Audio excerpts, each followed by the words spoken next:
exotic dog a predator? Do you know that it is illegal in Australia to keep a dingo as a domestic pet? He's not a full-blood dingo. Why in the world would you keep a dog like that? Judge Judy. You are about to enter the courtroom of Judge Judith Scheindlin. This is Judge Judy. Janet Heston is suing her neighbor, William Large, for vet bills after his pet dingo attacked her Australian shepherd. Order. All rise.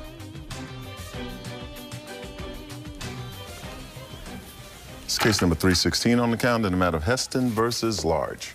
Thank you. Parties have been sworn in. You may be seated. Ma'am, have a seat. You're welcome, Judge. Miss Heston, it is your claim that Mr. Lodge, who is a neighbor of yours, has a dog that is vicious. Yes, ma'am. And Yes, Honor. has, on 2 separate occasions, one last year and one more recently, attacked dogs that belong to, I think, your children. Yes, Your Honor. Mr. Lodge says that he doubts that the act was committed by his dog last year, because if it was, which was on your property, you would have killed the dog, as he believes you have done with other of his dogs, which sort of suggested in your complaint. And Mr. Lodge said on the second occasion, your dog also was off the leash and down a country road, and his dog also was off the leash, and they got into a fight, and you tried to run his dog down. He, I believe, has a counterclaim for some nonsense about having to put in a security camera because he's afraid that you're going to kill his dog. So I have this question for you, sir. Do you know how many breeds of dogs there are in this country? No, I do not.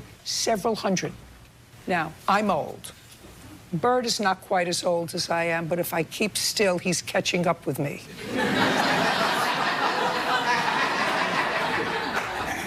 I've never asked him this question, but I'm going to ask him this question because I, in all my years, have never known anyone who owned a dingo.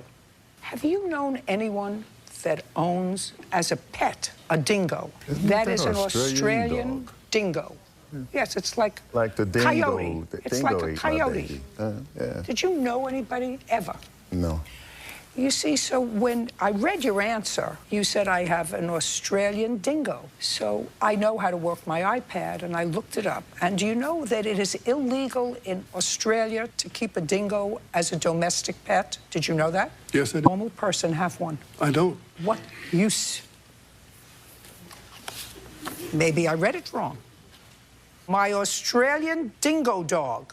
That's what you said in your answer. He's not a true blood, Your Honor. All I know, sir, is what you swore to in your answer, which is my Australian dingo dog never attacked her granddaughter's dog in December. That's what you said. You have a picture of your dog? No, I don't. Yes, yes, Your Honor. I'd like to take a look at it.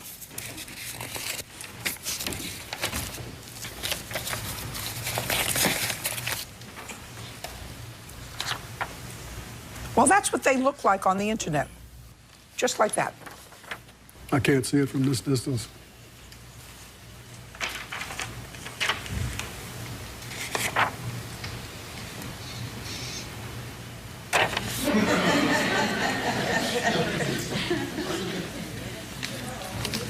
Now, I don't want you, Miss Heston, because you chose, when there was an attack a year ago, not to get involved with Mr. Lodge. I don't know why. I want you to tell me what happened recently with your dog. Recently, I was going down our driveway, and I was... In a car? In my car. And I was taking the other boxer down to my children's house, and Chloe stopped at our drive. Is a miniature Australian Shepherd. You have a picture of that dog? Yes, I do. Circle Chloe. I turned onto the blacktop road, and I was watching her, and she was sitting there at our driveway, and I started down the road just a little ways, and I looked at my rearview mirror, and his dog had attacked Chloe, threw her up in the air, and Chloe kind of ran into going to our driveway, and he attacked her again. And I was in process of backing up at that point, and when I backed up, he took off to his house, and I ran him to his house and told him that his dog had just attacked our dog. And I was very upset, and I did tell him that if this dog comes back over on our place, I'm going to have to kill it because he is an attacked dog. And he informed me that if our dogs come over to his house, he's going to kill our dogs. And he asked me, he said, what do you want me to do about it? And I left. Did you ever tell Mr. Lodge about the prior attack on your dog? On Thumper?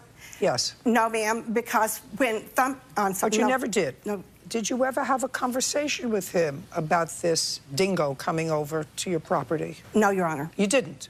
No. And from what you're telling me, your dog was also off a leash. Yes, Your Honor.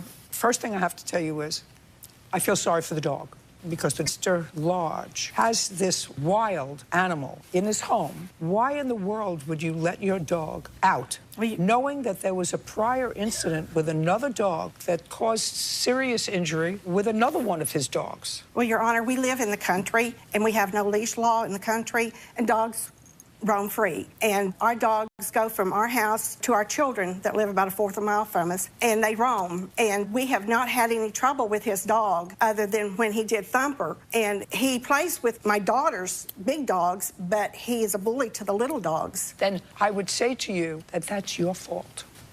I mean, I know you live in the country, and unless you can get animal control to take this dingo, if it is, which it looks like, and which he describes it as a dingo, which is unlawful to have as a domesticated pet in its country of origin, it's like having, like my saying, you know what, I think we're going to take a coyote and make it into a domestic pet that I'm going to keep in my house around my family and my children. I mean, bad enough the morons who have pit bulls. But to take a wild dog. Your Honor, I did not know. I'm sorry. I did not know that it was a dingo dog. I do not know what kind of dog it is. Well, he said it was a dingo. It looks like a dingo. I looked up the Australian dingo, and that's against the law to have as a domesticated pet in Australia. Why in the world would you keep a dog like that? He just came up. What do you mean he just came up? He just came up to our property. He looks like a dingo, so that's what I called him. But he's not. He's not a full-blooded dingo. How do you know that? Because the government rules are such that he can't have one. Listen, I can't help you. Your dog was off the leash outside of your control. But, Your Honor, our dog, Chloe, she is a cattle dog, and that's what we have is cattle. And our dogs, she runs loose. If his dog came on your property... He did come on our property. Just a second. If you said, my dog was on my property, on my grass, his dog came onto my property, this dog, I'm talking about this dog, not Thumper. But what you said was, I drove away, the dog was on my driveway, and the next thing I looked back, and his dog was throwing my dog up in the air, and she was running back to the driveway, which is what you said.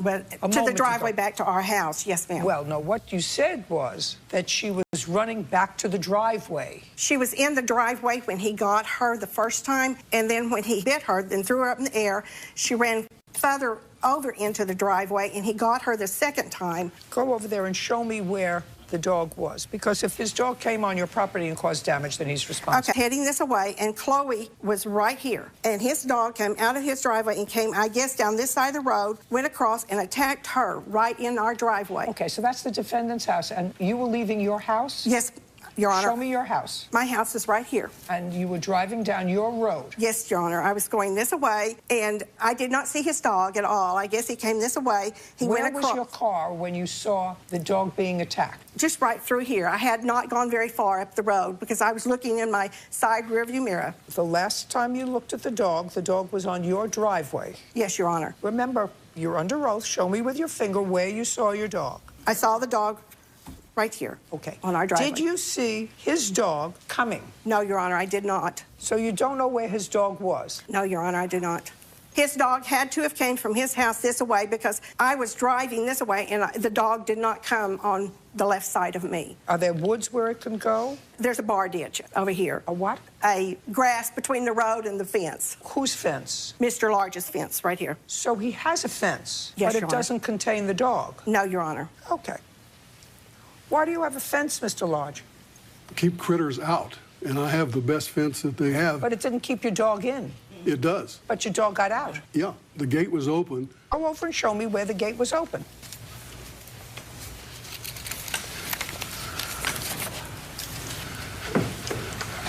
I have a gate right here. Why was it open? Well, my friend was in here working on his car, and I was right here with him. That's why the gate was open. The gate was open, and your dog got out through that gate? Yes. The dog was sitting right there at the corner of the blacktop. Okay, so the dog was sitting, and? And she was driving this way. leading them imagining a lot of dogs barking going down this way. And one of her dogs came over and nipped at him and took off. And my dog looked at me and looked at them, and he ran right after him. And he caught him somewhere down in here. Can I see your vet bills, please? Yes, ma'am. Step back.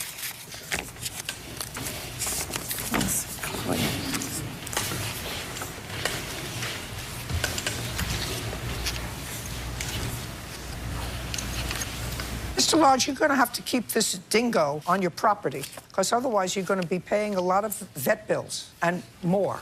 When you keep a potentially dangerous animal, potentially, and so far, according to what you're hearing from the plaintiff, this dog has already attacked 2 smaller animals.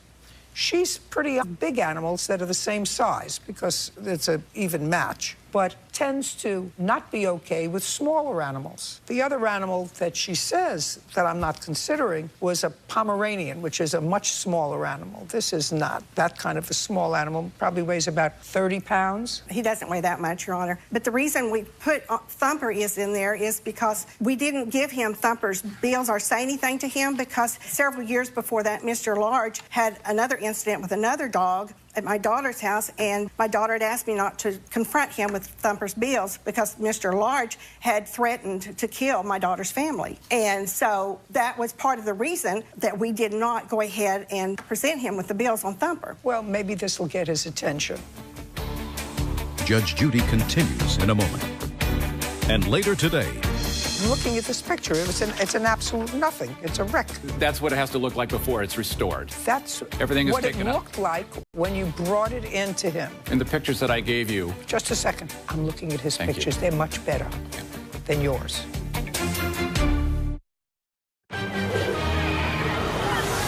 real cases, real people. Judge Judy. Janet Heston says neighbor William Large owes for vet bills and Shepherd. Now, if you are foolish enough to have a non-domesticated animal as a pet, then you have to tell your friends who are using your property to keep the gate closed. And I would actually contact animal control and let them know that you believe, and according to Mr. Large's sworn statement, his dog is a dingo, which there may be a law prohibiting him from keeping that as a domesticated animal on his property. They will at least pick up the dog, and they can do a quick DNA test and come up with the answer as to whether or not this dog is a dingo or not. Yes, Your Honor. Judgment for the plaintiff in the amount of $514. Your counterclaim for having to put in security cameras is dismissed. We're done. Parties are excused. You may step out. I am pleased with it. I think that she did well. It's not a dingo. We wish that he would do something with the dog. It has an appearance of a dingo. Good neighbors. Possibly be friendly with, That's the bottom line. somebody that lies like that. And now the next case. All parties in the matter of King versus Belts. Step forward. David King is suing custom car painter Jeffrey Belts for the return of money he paid to refurbish a Pontiac GTO. Mr. King, you bought an old car, 1967 Pontiac, that needed body works. You agreed on a price of $6,500 to do the work on the car. You paid him the $6,500. He worked on the car, and you picked up the car, and now you're dissatisfied. You want the money back for fixing it, or at least the court's maximum of $5,000. When did you purchase the car? I purchased the car approximately 10 years ago in New Jersey From whom? from a gentleman named Al. And at that time, how much did you pay him for the car? I paid approximately $2,400 for the car. Was it drivable? No. Did you fix it so that it became drivable? Well, that was the idea. So is what you're telling me that for 10 years, the car just sat? Yes, ma'am. Okay. Judge Judy continues in a moment. You're looking through it too fast, sir? No, I mean, I've seen a lot of these photos before, but, That's $6,500 worth of work. well, if it were done correctly, it would be, but it wasn't done correctly. Did you inspect it before you had it towed someplace else? Real cases, real people. Judge Judy. David King is suing custom car painter Jeffrey Belts for the return of money he paid to refurbish a Pontiac GTO. When did you purchase the car? I purchased the car approximately 10 years ago in New Jersey. Was it drivable? No. Did you fix it so that you're telling me that for 10 years, the car just sat? Yes, ma'am. Okay. And you brought it to the defendant. Correct. In what month? In April 21st, 2016. So it was sitting in your backyard, in your house? Just In a friend's garage. So you brought it to the defendant 2 years ago? Correct. And when did you pick it up from him? October 23rd, 2017. So he worked on it for a long time? Yes. Or stored it? Do you have a photograph of the car when you brought it into him? I do. I'd like to take a look at a photograph when you brought it into him. By the way, you towed it to him, correct? Correct. Yes, this is a close-up view of the rear of the vehicle.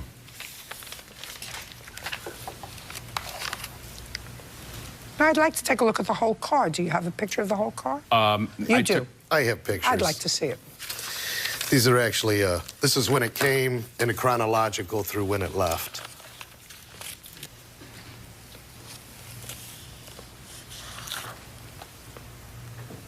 Oh, it was really just a shell. It was a nothing. Yes.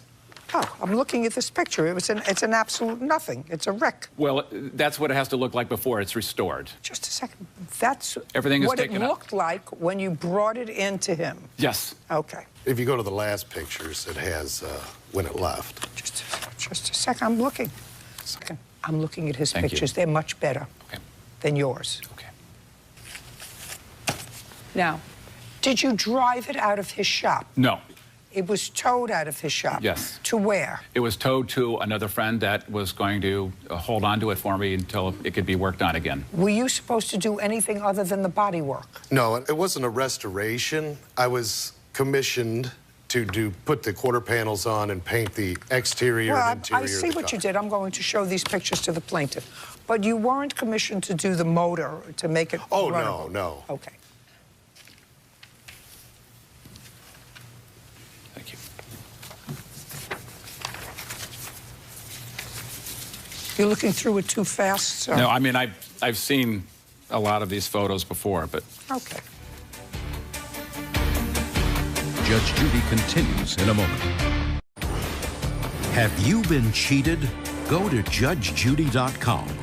Like us on Facebook and follow us on Twitter. You're looking through it too fast, sir? No, I mean, I've seen a lot of these photos before, but... Okay. That's $6,500 worth of work. Well, if it were done correctly, it would be, but it wasn't done correctly. Did you inspect it before you had it towed someplace else? Someplace else? Yes. And you picked it up on October 23rd, 2017? Yes. When did you contact the defendant to indicate to him that for some reason you were not satisfied with his work? I called him May 21st, 2018 at 9:24 in the morning. So between October 23rd, 2017 and May 21st, 2018, after you had paid the defendant, you had no contact with him? Well... Is what, not a well, that's either, no, I did have contact with him or I did not have contact with him. Well, once I picked the car up, I did not have contact with him. Between October 23rd, 2017 and May, almost 7 months. Is that correct? Yes. Too much time. Your case is dismissed. We're done. Some time was spent trying to make her straight. We are done. Thank you. Bye.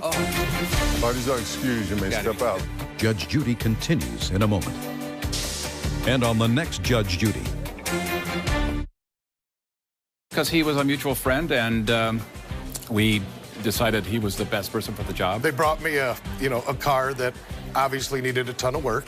When I saw the finished product. So when they brought it over, I did what I was supposed to do. The trunk deck lid doesn't close, the rear quarter panels aren't I wasn't commissioned to do a restoration. correctly spaced, and the rear window pan is too high. I was to put on the quarter panels, paint the house. $35,000, $40,000 to $50,000. There was some other issues. They were aware of it. They were going to take care of that at the other end, not with me. I'm going to have to probably scrap it. Always have a contract from now on.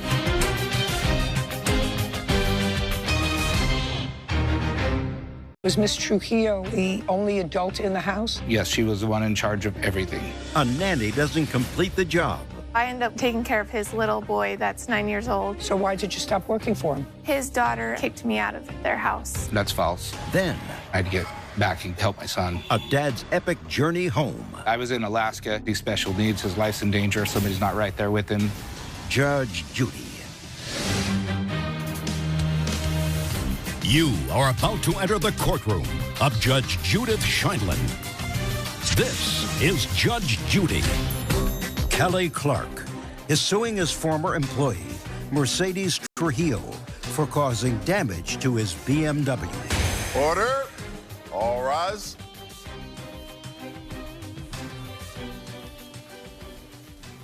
It's case number 314 on the calendar, the matter of Clark versus Trujillo. Thank you. You're welcome, Judge. Parties have been sworn in. You may be seated. Folks, have a seat. Ms. Trujillo, how do you know Mr. Clark? My father actually knew him from his little boy that's 9 years old. How long have you been working for him? I worked for him since October of 2017 till about September 2018. When did you borrow his car? At the beginning of September. Had you ever borrowed his car before? Yes. How many times? I couldn't even count how many times. But often? Yeah. Did you Before ever I bought use a his car. car when you were taking care of his son? Yes. With his permission? Yes. So far, is all of that correct, Mr. Clark? Yeah, she did. As far as my personal car, she didn't really borrow it much. There was a van that I had for my son that she would actually use. But your personal car she never used? No. Is that correct? No. The personal car was the BMW? Yes. Tell me when and under what circumstances before September of this year that you used his BMW? It was times like when we were on our way to Canada, he would make me run to like Food Town, which is a little grocery store. Where do you live? In what state do you live? I lived at his house in Utah with him. In Utah? Yes. Just the two of you? No, it had his girlfriend, daughter, son, and all his employees. And what was he doing in Canada? He traveled from Canada and Alaska because he owns properties out there. And you would go with him? Sometimes. And when you went with him, he took the BMW? No. When I took the BMW, it was before. We take his RV, but I took the BMW to drop off bills, and then I came back and went in the RV. So only a couple of times that you drove the BMW? That one, yes. But you drove the other car frequently? Oh, yeah. Now, you asked to borrow the car in September of this year. Actually, he offered the car. Well, the only way he offered the car is if he knew you needed the car. Yes. It's like, well, he offered me a loan, but nobody offers you a loan. Like, I wouldn't go up to Bird next Wednesday and say, would you like a loan? I would only ask Bird if he would like a loan if at some point he or through an intermediary said he needed money. Then I would say, Bird, I understand you need money. Would you like a loan? Yes. So somehow, somehow he knew that you wanted to borrow his car. I never wanted to borrow it. It's just my car wasn't registered, so he offered to let me take his car to Lake Powell. Okay. It's clear she drove your car with your permission. Yeah, can I clarify one thing?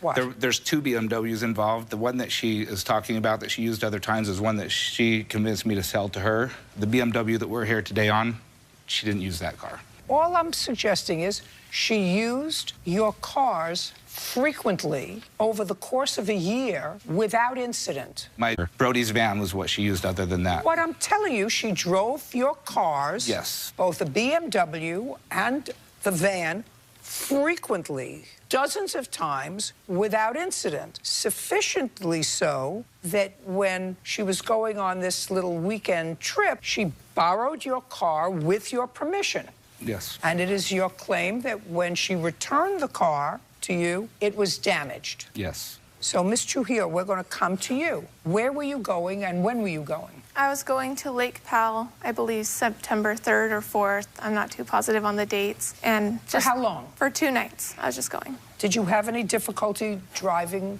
to Lake Powell? No. When I first got the car from Casey, his witness, there was a tire. Casey? That would be you. Yes. When I got the car from him, there was a tire light that was on, so I got out and checked all the tires to make sure it was fine, and it was all fine. You didn't check them by going in and measuring the air with one of those wackadoodles? No, you know? I didn't You do didn't. that. But you just looked around. Yeah. Like a girl would do. Well, they don't look flat, they're fine. Right? Yeah. Okay. So tire light, well, you should know. You're a big girl. You should know if a tire light is on, it usually means something's not right with the tire. The car is not trying to trick you. Well, with BMW... Is there a problem with the tire? She actually, there's a bad sensor on the tire, and I thought she knew about that sensor, but Casey knew about it, other people knew about it. It's been just a sensor that I just haven't replaced, and I've had it checked out. So it's fine? Yes. Next, so the tire light was on? Yes. So I got out and checked them, but I did text Kelly making sure like the oil and tires were fine. He did confirm that they would be fine, so... Well, why would you test for the oil and everything else? Well, I texted that before because when you go on longer trips, you need to make sure the oil's fine in the tires. Why? It's Why would just you? car maintenance, I think. Maybe. Would you do that? Sure. Oh. If a car is supposed to have oil, it has oil. That's get in the car and you drive it. You want to make sure that it's the proper level of oil. Anyway, what year car was this? What year? 2008. So it's 10 years old. Yes. So you had no trouble driving there. Did you have any trouble driving back? There wasn't any trouble, but an ABS light came on, so I pulled over, and I got out of the car. I made sure I popped the hood, see if anything was wrong. I checked the brakes. ABS? Yeah, it's like a brake light, I guess. I looked it up, and it said that it's a BMW glitch, and Okay. I know. So that you saw an ABS light? Yeah. Anything else? No. And you dropped the car off? Yes. Any other problems with it? No. And you dropped it off? The 6th or 7th. When did you stop working for Mr. Clark? It was probably 10 days after that. Did you have an argument over the car? No. So why did you stop working for him? His daughter actually kicked me out of their house, which then fires me. Was Mr. Clark at home between the 6th and the 10th? No, he was in a part of Alaska that had no service. Do you know why your daughter fired her? She never got fired. That's false. I was in Alaska. She was the one in charge of my son. We were under a very strict contract because he's special needs. His life's in danger. Somebody's not right there with him. Full-time How old is your oxygen, daughter? GJ. My daughter's 15. Well, she just turned 16, actually. So was Miss Trujillo the only adult in the house? Yes, she was the one in charge of everything. How old are you, Miss Trujillo? I'm 20, but... Okay, so she's 20, your daughter is 16. When you came home, she wasn't there anymore. Well, I found out while I was in Alaska because we had to scramble out of the bush and we had to get out and I had to get back and help my son. Do you want to tell me the circumstances surrounding you being thrown out by his daughter? Yeah, so me and her were having arguments and just little drama things because her boyfriend came to town, and 15-year-olds when their boyfriends, you know. So I told her, I was like, I don't want to go to Alaska. And then she told me, just pack your stuff and get out then. And you her didn't want to go boyfriend... to Alaska for what? I had to go with him to watch his little boy. And with his daughter, I just thought it was too much. And I said I didn't want to go. And that's when she kicked me out. Where was his girlfriend? With him. The drama happened before that. I had to fly her home. I had to fly her home because of my son and to have Oh, somebody that's a there. good idea. Oh, yeah. It's very difficult to deal with a 15, 16-year-old teenager and a 20-year-old nanny. Yeah. That's thought I had really it an under interesting control. combo. Yep. In Utah. Utah? Utah. And I Utah. can clarify a little of that, how it ended, if you want me to. That's up to you. No. What your claim is that Miss Trujillo damaged your car. I'm waiting for evidence. Do you want me to go? I've got stuff for you for sure. Well, you weren't there. Oh, just, okay. You weren't there when she came home with the car. Who was there when she came home with the car? My girlfriend, Michaela Jensen. Where is she? She couldn't be here because she's with my son. She had to. That's Only a problem. person I had. Who is here when she brought the car home? My mother. You were there when she brought the car home? No, I wasn't there. No. No, day. she says she wasn't there when she brought the car home. Your daughter was there when she brought the car home, and your girlfriend was there when she brought the car home. My girlfriend was in Alaska still. Fine. Only your daughter then was there, and your son. Mm-hmm. And then she left on the 10th. You came home, and you found the car damaged. Yeah, we didn't have any keys. She ended up with both of my car keys, so she had both keys. When she had dropped the ball on Bert, when Michaela got home, she needed to have a vehicle. So she went to use the car. She had to get a hold of Mercedes. Mercedes then brought her the key up, and that's when everything surfaced. I don't know that, sir, and you don't have a witness to prove that. She did sign to do a phone thing if we need to. It's just I had nobody to care for my son to bring her here. There was no way. Can't help you. Should have brought your daughter. Well, she's actually, I didn't think she was of age, plus she's on a cruise. Timing was real She's bad on what? that. She's on a cruise right now. She's on a cruise? Yes. Yes, that's where I'm going. Your case is dismissed. We're done. Parties are excused. You may step out. I loaned out a vehicle that was severely damaged. It's ridiculous. Cost me over $5,000 to fix. Like a week later, I got told that there's all these damages. And now, the next case. All parties in the matter of Judy versus Castro. Step forward. Jasmine Judy is suing her ex-boyfriend, Rosdy Castro, for his share of a loan to take online classes and for airfare to Mexico. Ms. Judon, you and the defendant were in a relationship which terminated when? In July of this year. At what point did you take out this loan for classes that you want him to pay for half of? We took out that loan. No, that's not a we. That would be a you. Taking out the loan together. You took out whose name is on the paperwork? Mine, but we took it out together in agreement. No, your name is on the loan. When did you take out the loan? Okay. In on May 22nd. Of what year? Of 2017. And the loan was to pay for classes. Yes. What kind of classes? Finance class. What kind of work do you do? I'm a server at a restaurant. Is that what you're still doing? Yes. And what kind of work do you do? I'm a bartender and server. And these classes in finance, is it classes that you attend? Do you do it online? How do Everything was done online, and everything was done with a professional via, like... Online? Online. So there was logins and everything. Did you finish these classes? We did finish the classes. What were you doing before you took the classes? I was still a server. And you're now a server? I'm still a server. So you're still a server. So yes. you finished the classes, you're still a server? Yes. And you took these classes? I attended a few of them, yes. You attended all of them? Just a second. I sat with her in a few of them. Just a second. You sat at all of them. You interrupt, you're gone. I'm sorry. Judge Judy continues in a moment. How much was the whole thing online? The online course, he negotiated the price down to about $10,000. I didn't negotiate anything. You negotiated a price down to $10,000? Judge Judy. Jasmine Judy says her ex-boyfriend, Rosdy Castro, owes for his share of online finance classes and airfare to Mexico. Now, you took these classes? I sat on a few of them with her, yes. Great. And you started out, you were a bartender? No, I was a server when I met her. Server. And now you're a bartender? Right. That has nothing to do with finance, right? It does not. So I gather these classes that you took were worthless in finding either of you a job, especially you, in finance. Well, we wanted to pursue more, just to find more things that we can do to further our finances together. As far as living as a couple, we wanted to eventually get out of serving, at least I did, and to just further our education on how we can better, like, handle our finances. You know, I'm not a huge fan of online. That's just my thing. First, they got you this class. You took a few for free. Yes. And then they said, oh, well, if you take a lot more, you really be successful. So how much was it? Initially, the class was free, like you said. And so then we attended that, and then we agreed to pursue it further. How much was the whole thing online? The online course, he negotiated the price down to about $10,000. I didn't negotiate anything. You negotiated a price? Because initially, when we went to the course and we took the classes, it was after the 3-day classes. I mean, you go to a place to take the 3-day classes, we went so they get like, you. It's a they seminar. get you by coming to a place, and then they say you can take the whole thing in your living room. So it was a 3-day course, and then for free. No, that was a $250. How does that translate into $10,000? So I'm getting there. So after the 3-day course for $250.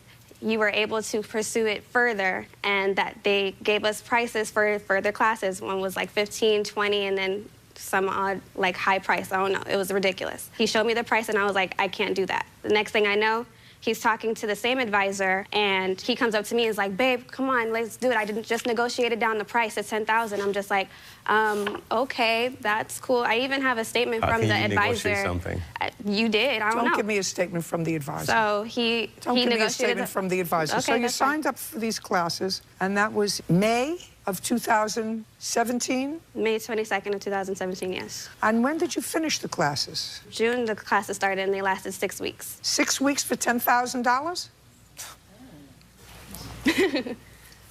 You know, I wouldn't have, like, I wouldn't have done anything like that had... So you want him to pay for half the classes? I mean, because he took them with me. He's the one that said, like, hey, let's do it. He's the one that negotiated down the price with the advisor. So I'm just like, okay, we have each other's mutual support, so therefore we can do it. So far, he's taking the classes with you. Great. Let's say he sat with you and took every class. He had interest in it as well. Great. He had interest in it. Yes. He had an interest in it. He even negotiated the price down. Yes. He even said to you, come on, babe, let's do this. Okay, so that seems like someone who wouldn't, you know, I'm the one... Just a second. We're not at a point where he's responsible for half your loan. Judge Judy continues in a moment. There has to be some indication from him that there was an agreement with you that he was going to share the cost of this loan with you. Do you understand? Yes. All right. So I taught you something about finance, and it didn't cost you $10,000. Real cases, real people. Judge Judy. Jasmine Judy says her ex-boyfriend, Rosdy Castro, owes for his share of online finance classes and airfare to Mexico.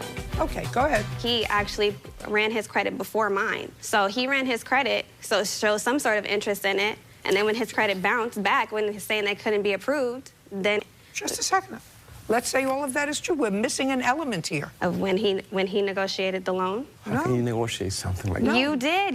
It was $15,000 before, and then you negotiated down to 10. You tell me how you negotiated it. Miss Judy. I got skills. Goodbye, everybody. So, do you understand? Okay. When did you sign the loan note? When we were talking with the advisor. So that was in May? In May. And when was the first payment due? The first payment was due on the 22nd of June. Who made that payment? I did. Next month, he made the payment. In July, did you make the payment? I can't recall. In August, who made the payment? August, we both made the payment. So No. I want to see each month that you paid the loan.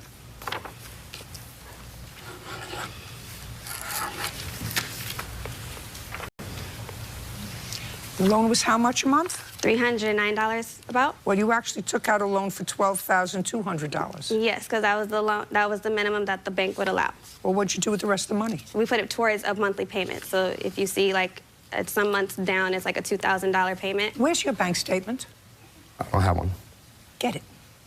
On my phone? I don't care how you get it. I want to see if any money came out of your bank that go to this loan. Now, I see when hers comes out, but there. So I have to assume that if there's nothing, that means you paid the months that are not here, which looks like almost every other month. Mm-hmm. That's a not a huh-huh. Judge Judy continues in a moment. Want justice? Go to judgejudy.com. Like us on Facebook and follow us on Twitter. Now, would it be a fair statement that until you broke up, you were paying every other month? I was helping her financially. No. It's not what I said. I didn't say helping her financially. I said paying the $155 a month. Helping her, yes. That's all I wanted to know. No. So that is some indication, Miss Juden, that there was an agreement that he would share the loan with you. Yes. You see, do you understand? Yes. There has to be some indication from him that there was an agreement with you, a contract, that he was going to share the cost of this loan with you. By him paying every other month, that is evidence of his intent to pay half the loan. Mm-hmm. Do you understand? Yes. All right. So I taught you something about finance, and it didn't cost you $10,000. So what's left on the loan? So we had a trip to Mexico. Forget trip to Mexico. I'm not interested in a trip to Mexico for your friend's wedding. How much is left on the loan? Balance on the loan today, 69 cents. When did he stop making payments? He stopped making payments on July 15th of this year. Judgment for the plaintiff in the amount of $3,500. We're finished. Thank you very much. Parties are excused. You may step out. Judge Judy continues in a moment. And on the next Judge Judy. She ruined it. We just went in two different directions. She cheated on me. Things were just going bad, especially for him and trust. Not only once. I asked him to forgive me because I did love him at the time. She told me the first time, and I went through her phone and looked the second time. I guess his trust still wasn't 100% back on me. I just want to move on. I'm not going to do it at all unless it's in both of our names.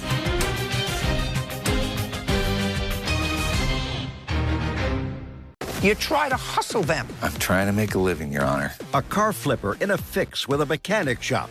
You say, I'm not paying my bill, my car's for free. A couple of $1,000s worth of fixing that you want for nothing. But looking for a discount backfired. I was arguing with Jeff, and that's when Ed comes out with a pipe and says, leave my dad alone. Next thing you know, I'm on the ground. Judge Judy. You are about to enter the courtroom of Judge Judith Scheindlin. This is Judge Judy. Lawrence Pearl is suing son Ed for damaging his car and for an assault. Order. All rise.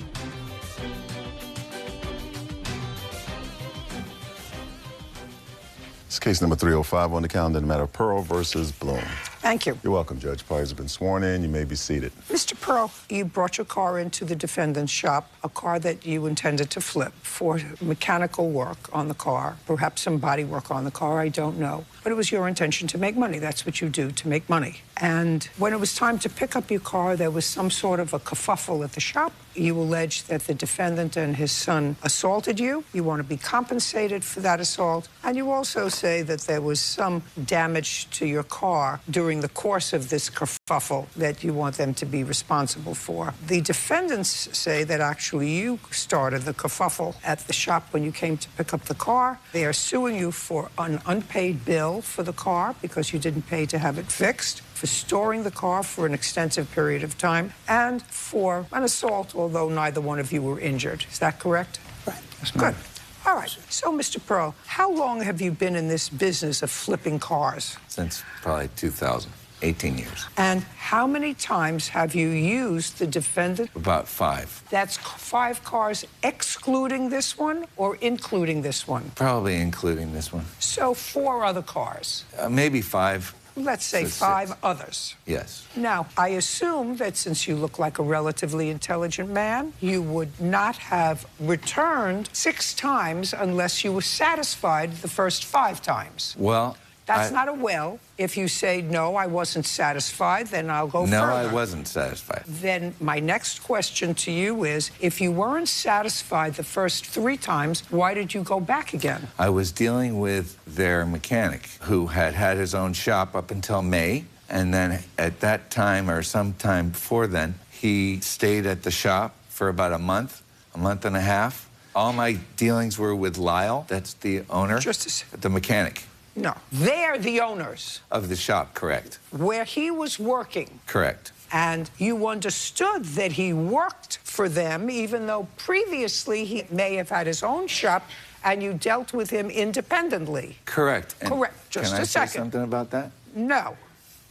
I'm getting it. Yes, ma'am. And then Lyle no longer had his shop. He went to their shop. Correct. Now, when did you bring the sub-shop? I originally gave it to Lyle after I purchased it in March. Just a second. Under the contract... Go ahead. Joan? Sorry.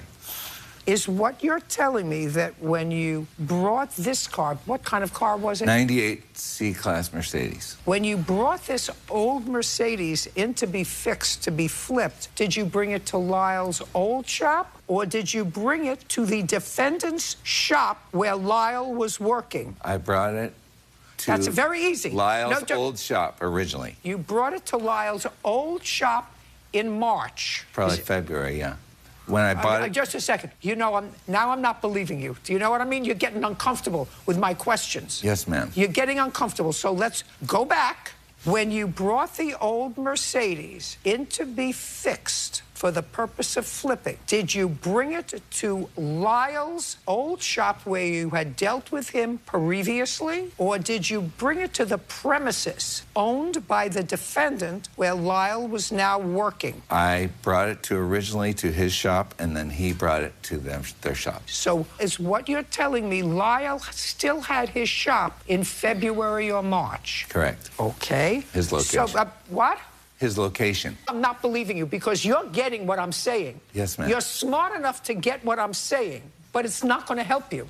Okay. So if what you're telling me is that you brought it to a point in a parking lot that used to be Lyle's old shop and gave it to him, but the car was being taken to the defendant's shop, don't play cutesy with me. Yes. I don't like it. All right.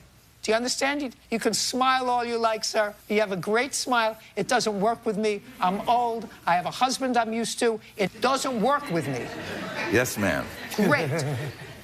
So if what you're telling me is you dropped off your car with Lyle knowing that he was taking it to the defendant's shop, then that sounds credible. If what you're telling me is some cock and bull story that you dropped it off at his old place, but then he took it to their place and you didn't know about it, that I don't believe. No, I did know. All right. So then why did we have to spend this 5 minutes? Do you understand? Yes, ma'am. So what I'm gathering from your paperwork, your claim is when you dropped the car off in February or March, knowing that Lyle worked for them in their shop as a mechanic, you made an arrangement with him that Lyle would fix the car for free in exchange for you, somebody else, a car for the 4 months that it was going to take to fix the car. Now, you didn't discuss that with him. I did. All right. In what month did you discuss that, and with which Mr. Bloom? With Jeff. Jeff is the owner. Okay. And I had told him that I have 4 or 5 other cars. I want to give him business, but this deal was between me and Lyle. I just want... Sorry. I want to know when you told him that. Shortly after Lyle moved in, probably in late May. No, Lyle moved in. You said you gave Lyle your car in February or March. Correct, but he was actually living at that shop for about a year, intermittently, or a month, sorry. Yes. From... You understand that this is not going well for you. Yes, ma'am. If you gave him the car in February or March, is what you're telling me that the car sat at their shop from February or March until May before you had this conversation with them? That's what you just told me. That's on tape. Yes, pretty much. Okay. I mean, I had conversations with Jeff. That you can't do. It would be as if I went into Neiman Marcus or Bloomingdale's or Lord & Taylor or one of the big shops, and I went up to the Nancy Gonzalez bag that I liked. And I said to the salesperson, I really love that bag. And I'm a good customer. I come in and buy presents all the time. But I want you to give me that bag. And in exchange, you and your sister and your mother and your favorite 2 nieces can come for a taping of Judge Judy and have lunch with my crew. And she said, oh, that's fine. I'm going to take the bag. I got the tickets. They came and they had crew lunch. And all of a sudden, Neiman Marcus says, I'm missing a Nancy Gonzalez bag. And you say, you know what? I'm a really good customer. I'm going to spend thousands of dollars in your store on pocketbooks. This one's a freebie. That's what you did. Yes, ma'am. That's what you did. And, Mr. Pearl, it was sneaky, and you shouldn't have done it. That's all. So that what happened was, according to the papers that I'm reading, then you go to get your car. Correct. And it's had a couple of $1,000s worth of repair on it. And for whatever reason, they've already fired Lyle because maybe he made this arrangement with other people, too. Who knows what he did? I don't know why they let him go. But by the time you went to get your car, Lyle is no longer employed there. That a fair statement? Correct. And then they say, to pay your bill. You say, I'm not paying my bill, my car's for free. I already gave you the taping of Judge Judy. So you already got the benefit of the deal, or Lyle did. I want my car. And that's when the fight was on. So there was a fight, and a pushing, and a shove. There was not pushing, ma'am. That was... Fine. So somebody came in. I was arguing with Jeff, the owner, outside, and that's when Ed comes out with a pipe and says, leave my dad alone. And I turned to Ed and I said, Ed, we're old men. We're arguing about $300. We're not going to come to blows. Stay out of it. And he was yelling at Ed to stay out of it. And so I come back to Jeff, arguing with him, and next thing you know, I'm on the ground. Just a second. You're on the ground. You're on the ground because the son hit you with the pipe. No, he pushed me. Him and Sean pushed me down, and I hit my shoulder on the fence, and I have a picture of that. Just a second. So nobody hit you with a pipe? No. That's good. So he pushed you down along with somebody else? Correct. Another person who works there? Yes. Now, I'd like to see the medical report that you have of your injury. Yes, ma'am. This is the original Dr. Bill from... No, I don't want a Dr. Bill. I want a medical report of your injury, not a Dr. Bill. Okay, here's a medical report from South Coast Medical, and here's the physical therapy that resulted after. Okay, and that's a report. Okay, so you had a swelling. They gave you an ice pack. That's what it says here. Yeah. Referral to Laguna Rehabilitation Center. When you thought that there was a lot of insurance, okay? They also said contusion. I'm sorry. Mr. Pearl, so that was on June 29th. So the next day you went to the medical group. Correct. What's the name of the attorney you contacted? Eric, but I just contacted him for advice. Just a second. How did I know that? You think I'm stupid? No. Do you think a man like you goes to all this therapeutic exercise nonsense unless an attorney tells him to do it? Do you think that I believe that? Judge Judy continues in a moment. To subjugate the situation, Lyle offered to have his girlfriend buy the car, and that's when I sold it to them for basically less than I paid. I lost money on that car. Who cares? That's what happens when you're a hustler. I'm trying to make a living, Your Honor. Real cases, real people. Judge Judy. Lawrence Pearl says auto shop owner Jeff Bloom and his son Ed kicked his car and assaulted him. The defendants are countersuing for services, storage, and assault. All this therapy, seven therapeutic activities, $45, $100, $145. Look at these pages. Because you fell on the ground and somebody gave you an ice pack. That's not it. Unless you spoke to a lawyer.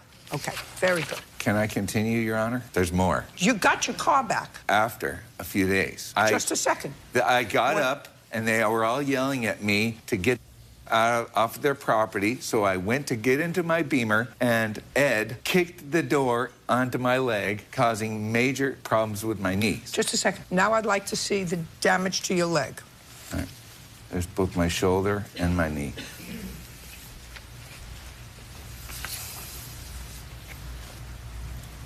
Okay, so you had a scraped knee and you had a black and blue mark on your shoulder. Next! My knee was swelled like on my head. Next. Okay, so I drove away and I was contacted in your car.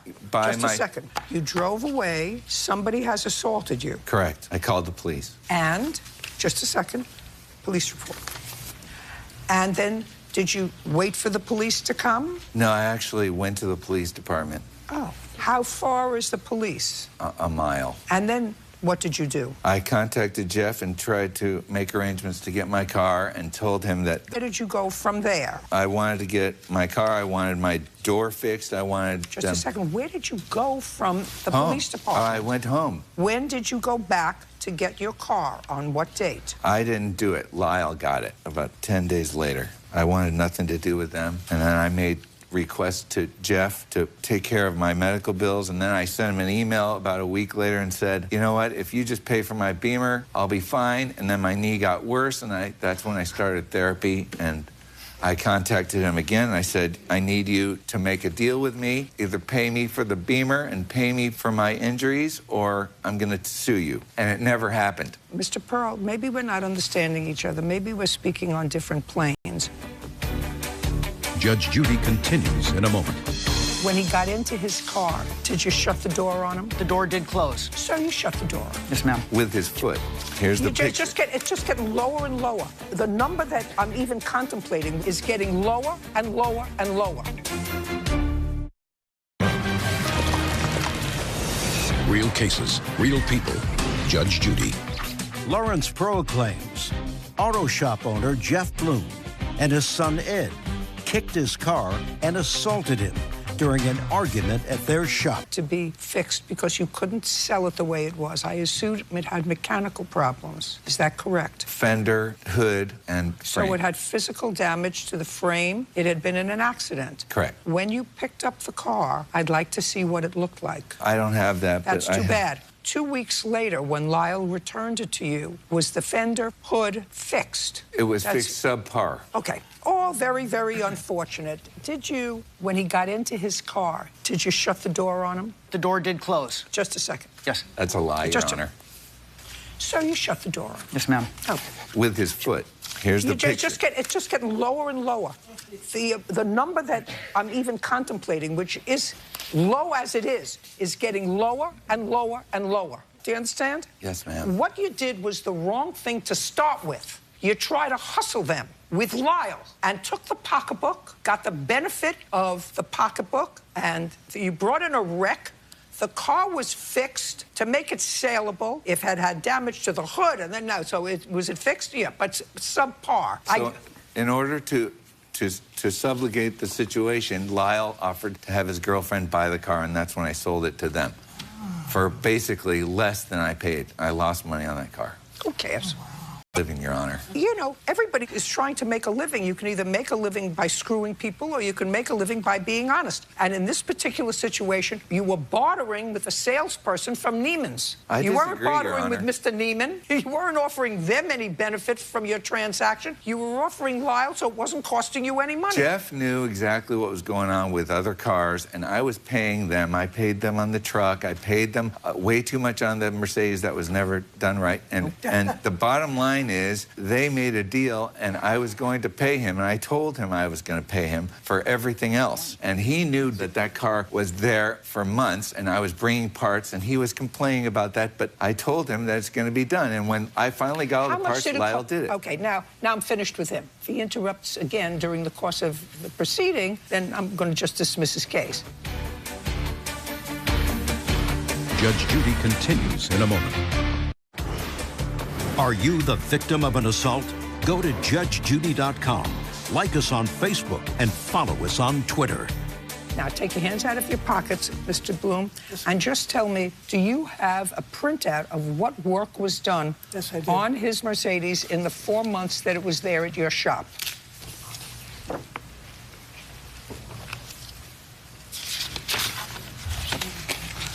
Okay, so you had frame setup, pull core support, install front bumper, install both front headlights, paint front bumper, and install a grille. Now, when the car was picked up, who picked it up? Lyle. And you let him get it? I let him get it. That was an arrangement with the police? No. You just let him get it? That was an arrangement with the plaintiff. They had talked about just giving him his car due to the fact that he was complaining about injuries. All these other things, yes, ma'am. No, injuries. He was complaining about injuries, and you said you were going to give him the car. That's what my dad said, yes. Okay. Now, Mr. Pearl, what did you say to Mr. Bloom in order to get him to release this car that he did a couple of $1,000s worth of work on? Well, what did you say? I had damages to the Beamer of over $1,000, and I had injuries. Just a second. I wanted my car back. Just a second. So is what you're telling me, Mr. Pearl, that you said to him, I have my injuries and there was damage to the Beamer as a result of being slammed or hit or whatever it was, just give me my car back. Is that what you said to him? That's what I said. Great. And you got your car back? The Mercedes, yes. Yes, your case is dismissed. So you counterclaim. We're done. Thank you. What? Wait a second. Your Honor, he kicked my BMW into the... I have evidence. Parties are excused. You may step out. Judge Judy continues in a moment. And on the next Judge Judy. He came all hot-headed. That's a lie. Pushing his finger and grabbing me. We were just arguing about $300. And my son was just defending. When this guy comes out of nowhere and pushes me down. I just can't let anybody touch my dad and, you know. They pushed me down. They assaulted me. After you touch and push someone, punches end up happening afterwards, and they wrecked my Beamer. He kicked my door onto my knee. You can't walk into our shop telling us, give me my car. I didn't press charges because I promised them not to press charges. After we've done work on it. Because they were going to pay for my Beamer to be fixed. Insisting on it's your way or the highway. And they were going to pay for my damages, and they lied. I don't want anybody to get hurt. I don't want anything like that, so, you know, best wishes. This is not the Wild West. You don't come with people at a pipe with a pipe just because they don't pay your bill. I hope not. Never to see him again.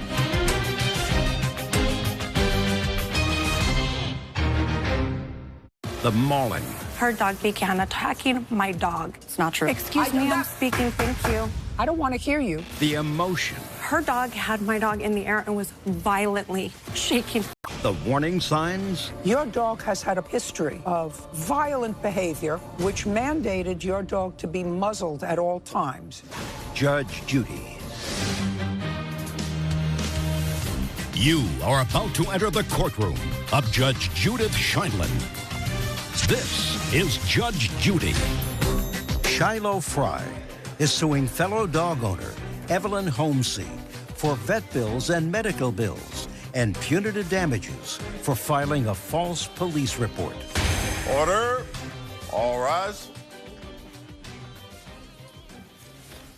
It's case number 301 on the calendar in the matter of Fry versus Holmesy. Thank you. You're welcome, Judge. Parties have been sworn in. You may be seated. Gentlemen, have a seat, please. Ms. Fry, it is your claim that the defendant's dog injured both you and your dog. The defendant's response indicates that the incident was your fault. You didn't have control over your dog, and she's countersuing for harassment, claiming that after this incident, you did, in fact, harass her. Ms. Holmesy, on the date of this incident, which was the 25th of July of this year, what were you doing in the animal control clinic? I was taking my dog Roscoe for vaccination and renewing his license. What kind of dog do you have? It's a boxer mix. Do they do just vaccinations there, or is it a clinic? No, not gonna help me at all because Miss Fry's dog bit my dog first. No.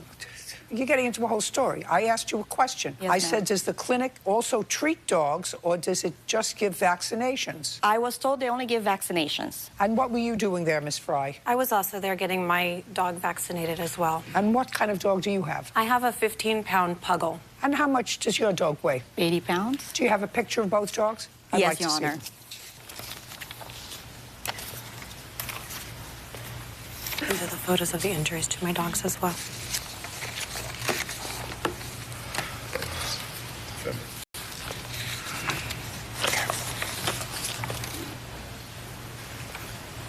Is this your dog? Yes, Your Honor. It doesn't look like a boxer. When I adopted him, I was told on his document he's a boxer mix. Doesn't look like a boxer. I don't know what it looks like. It doesn't look like a boxer.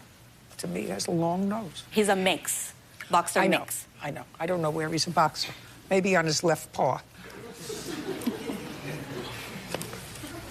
Now, when you went into the clinic, was your dog on a leash? She was. She had a harness, and a leash was secured to the harness. I had her very shortly on the leash because it's a very small facility. Okay, that's the answer to my question. Thank you. Your dog was on a leash? Yes, on a short leash, ma'am. Okay. So why don't you tell me what happened? I entered the room with my 3-year-old son and my dog. I approached the counter to my right. It's a very small facility, so when I approached to the right, there's a chair directly behind me, a wall directly on the right side of me, and then the employee helping me. As I was attempting to sign in, Ms. Holmesy's dog approached me from the left side. Was she already there when you were there? She was standing on the left of the counter, yes, at the far end, about a little more than arm's length away from me. Okay. Her dog came up almost immediately. I didn't ever even sign in. Not true. Her dog came up behind me, forced its way between my legs, and began attacking my dog. I was knocked backward. Please state the facts. It's not true. Excuse me, I'm speaking. Thank you. I don't want to hear you until I look at you. Yes, Your Honor. Thank you, Your Honor. I fell backward. Her dog continued to pursue my dog, eventually catching her again, grabbing her by her back and her shoulder area. When I looked over, her dog had my dog in the air and was violently shaking her. It was the most traumatic thing I've ever seen. The only thing I could think was that my 3-year-old was watching. My dog stopped yelping at one point. I believed she was dead. Fortunately, she was not. She was not. And you took her to the vet. That's what the case was about. Yes, ma'am. All right. Now, Ms. Holmes had a prior history of violent behavior which mandated your dog to be muzzled at all times when out. Is that correct? It's correct that he had a prior from Just a adopting. second. So the answer is yes. He's supposed to be muzzled at all times when out. Which he was, Your Honor. Well, the operative word is operable muzzle. An operable muzzle would have prevented the injuries that I saw to her dog. So if the dog was muzzled, it wasn't muzzled operably. The muzzle didn't work. And if the muzzle didn't work, that's not the dog's fault. That's your fault. Now, the prior incident with your dog happened when? When somebody else adopted No. What year? I don't know. I didn't have him when it happened. So is what... You have it? I have a copy of that incident report. I'd like to see it. So what you're telling me, Miss Holmesy, is that you took this dog, you adopted this dog? Yes, ma'am. And you adopted a dog that you knew was required to be muzzled when out? I'm just trying to follow this. Is that what you're telling me? That's either a yes or a no. No, Your Is Honor. what you're telling me that you adopted a dog knowing that it had to be muzzled? Can I explain, Your Honor? Sure. When I adopted this dog, they told me he didn't do well in a setting of family with 5 kids Don't and 3 tell dogs. me what they said. That, Your Honor, when I adopted the dog. Okay. Now, you adopted the dog when? About 2.5 years ago. I would like you to tell me under what circumstances you found out that the dog required a muzzle when out. I just decided to put a muzzle on him because... No, that's ridiculous. Don't give me that baloney. No. That's baloney. I decided to keep him on a muzzle because I don't want anybody petting my dog. That's baloney. But that's the truth, Your Honor. No, that's baloney. I'm 76 years old, and I've had probably 15 dogs in my lifetime. I never put a muzzle on my dog just in case. Your Honor, because that's stupid. I have insurance background. I've seen a lot of claims, and due to that and stories... Ms. Homsey, that is so ridiculous. Are you telling me that your dog was ordered to be muzzled? You didn't know that when you adopted him, and then later you just so happened to think, well, it's a good idea that I muzzle my dog. I just want to know if that's what you're asking this face to believe. That's the truth, Your Honor. Yeah, that's baloney. That's baloney, Ms. Your Homsey. Honor, it's the truth. I didn't ask anything, now I'm reading. Okay, thank you, ma'am. That's baloney. Were you also bitten? I was Or not. is this the prior? That's this the is report This from is when March 23rd, 2017. Right. Oh, this is the prior incident. Correct. Why do you still own the dog? Because the dog doesn't have that character, Your Honor. Hey. I thought you told me that your dog had a prior incident before you adopted her. Well, this incident is dated March 23rd, 2017. I asked you when you adopted the dog. You said 2.5 years ago. Exactly. I don't know about this incident. I haven't seen this paperwork. May I see it, please? So sure. There's another attack? Sure. Sure you can.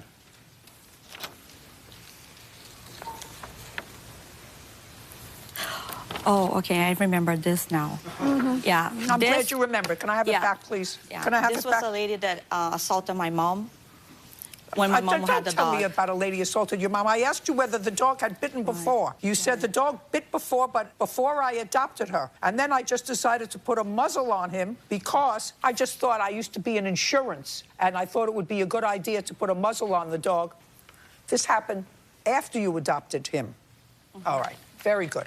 You're going to pay all of her bills, and your counterclaim's going to be dismissed She for harassed me, harassment. came to my house. I don't care. Twice. She came to my house, Your Honor. Whether she came to your house. But that's not right. I don't care. Her dog bit my dog first. I don't and then care. He Listen to me. defended. Listen to me. I don't care whether she came to your house to ask for money. Interrupting me? No, ma'am.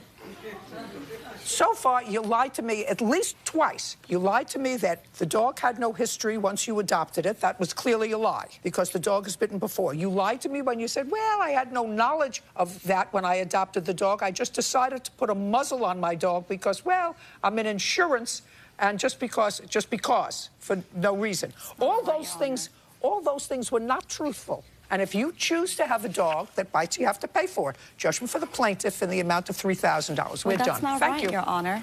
Thank she you, came Your Honor. harassing me. Counterclaim's dismissed. We're done. Parties are excused. You may step out. Totally traumatic. I thought that my dog had been killed and that her dog was about to start tearing her apart in front of my 3-year-old's eyes. I hope that this will never happen to another person. If you've ever been involved in a dog attack, it's the most powerless feeling. And that she will cage her animal because he's little. I just didn't feel like there was anything I could do. And she needs to protect. She's the mama. I am beyond thrilled. Justice has happened here today. I'm just glad that all the dogs are okay. I'm glad everybody's okay, and thank you to Judge Judy. And now, the next case.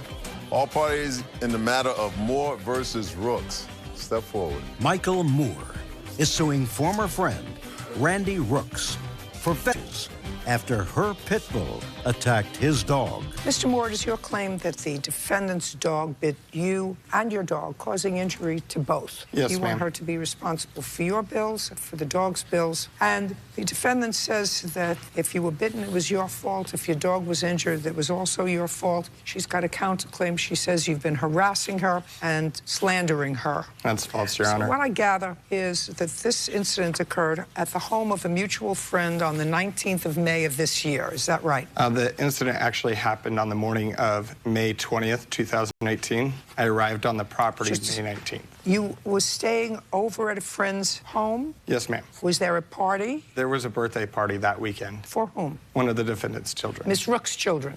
That's what I believe, yes. Miss Rooks, what was the celebration for? Actually, my son's birthday party was prior to that. it Okay, wasn't I'm actually just that asking you a weekend. question. It's not very germane to this case. It's not a big deal. What were you celebrating at this mutual friend's house? We were celebrating them moving into their new home and helping them remodel and clean. Okay, And so they were moving into a new place. And you brought with you how many children? 3 children, Your Honor. How old? 13, 10, and 7. You would be the last one that I would invite to my house if I were moving into a new one and a dog. The last one. Don't understand that. And what kind of a dog do you have? She is a pit bull. How old? She is 5. When did you get her? When she was about 7 weeks old. And what kind of a dog do you have? She is a half healer, half Louisiana Catahoula. It's a swamp hunting dog. I know what they are, actually. How old? She just turned 10, Your Honor. Now, these are 2 dogs that shouldn't be in the same house together. You do understand that? Correct. You understand your dog's breed, and you understand your dog's breed, so that they shouldn't be in the house together. So why didn't one or both of you just leave? We had drove 2.5 hours to get there. It was quite a ways but you're away from our there, town. and you know his dog, you know about your dog, and sense is if you're helping people move in to a house and you have 2 dogs that clearly are like the Hatfields and the McCoys, then you don't spend a weekend there. It's ridiculous. Never heard of 2 more Your Honor, people in my life. All right, let's go. Judge Judy continues in a moment. The dog was 30 feet out of your control. If you thought 30 feet was a good lead, good for you. Evidently, it was too much of a lead because your dog injured him and injured his dog. But, Your Honor, if a dog's on a lead, you're not supposed to go in that area.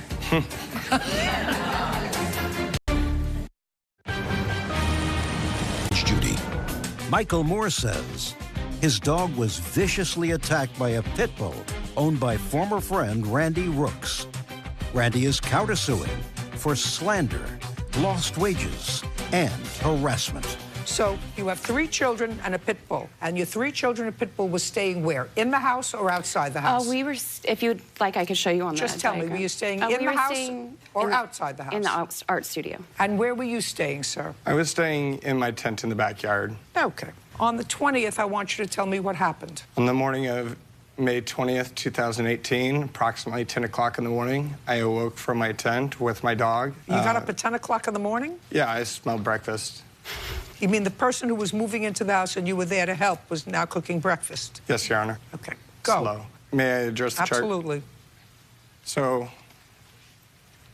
when we got out of our tent, we started walking up towards the house, and we had passed by a large tree. And when we passed by that tree, her pit bull lashed out and attacked my dog. And at that point in time, the next 5 minutes was a horror show of her dog thrashing around my dog by the neck. At the time, Miss Rooks, that this incident happened, were you in the art studio with your children? No, I had helped just gotten done. In the main house? We were actually outside cooking. We were camp cooking because their kitchen was being remodeled. Go over and show me where you were cooking. There's a porch right here. Excuse me. There's a porch right here, and we had a barbecue and a grill set up, and we were outside cooking. So we were all hanging out in this area, and my dog was right here, and obviously Mike was still sleeping when I went upstairs. So, and then I obviously was upstairs. Is your dog chained to a tree? Yes, ma'am. Is that what it was? Step back. On how long a chain? It was about 30 feet. It was a good lead. And there was also 2 entrances to the house. In fact, 3. Whether there were 20 entrances to the house. Okay. Your dog was 30 feet out of your control. If you thought 30 feet was a good lead, good for you. Evidently, it was too much of a lead because your dog injured him and injured his dog. Judge Judy continues in a moment. My counterclaim is about them Michael Moore showing up at a massage event that I had, and they showed up prior to me showing up and came inside and were asking the coffee barista when I was going to be there. So what do you think he came to this job site to do?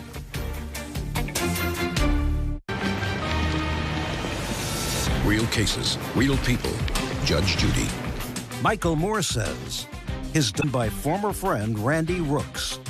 Randy is countersuing for slander, lost wages, and harassment. If you thought 30 feet was a good lead, good for you. Evidently, it was too much of a lead because your dog injured him and injured his dog. But, Your Honor, if a dog's on a lead, you're not supposed to go in that area. She was on a lead because they didn't get along. I was doing everything in my power to make sure my dog was safe. Then you keep the dog on a leash with you cooking, with your spatula or your 13-year-old, but you don't put your pit bull on a 30-foot lead around a whole bunch of people, and if trouble happens, you're responsible. If it's all good, terrific. Listen, you choose to get that breed of dog, madam. May I see your vet bills, please? May I see your vet bills, please? Yes.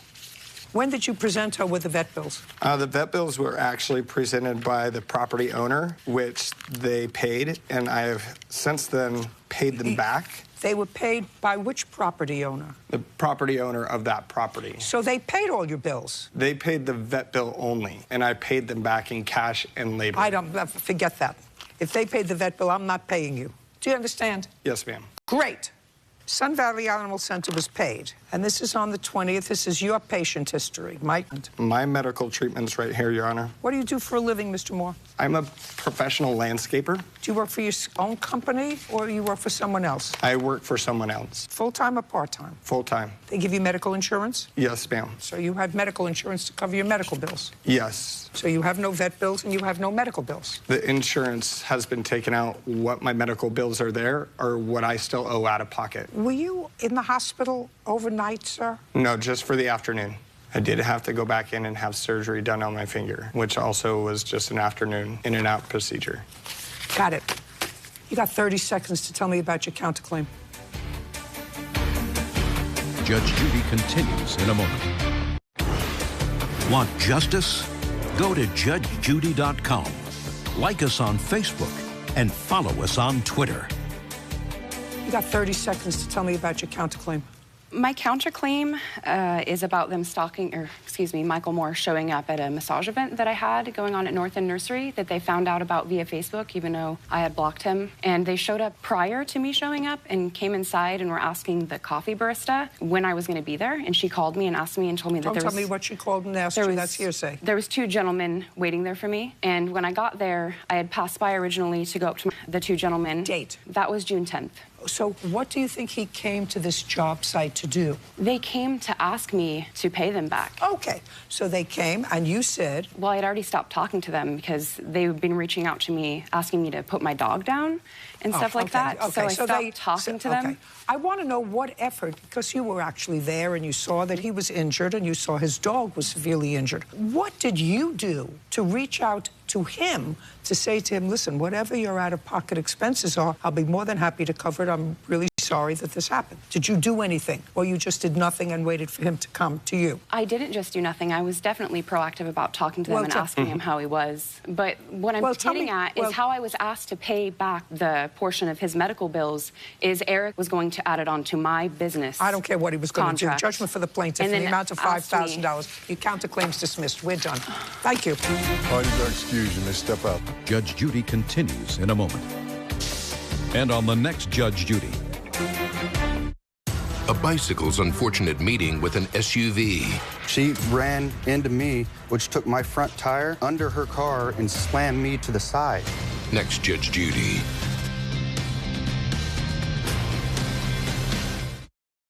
If you don't stick your hand was on a chain, then I should not have been liable for what happened. It was traumatic, but Don't walk by a dog that you know doesn't get along with your dog. I was trying to get a hold and put a chokehold on the dog. Especially when it's on a chain. Trying to get it to stop breathing. And don't stick your hand in a dog fight. Karma comes back around. I felt it was a just decision.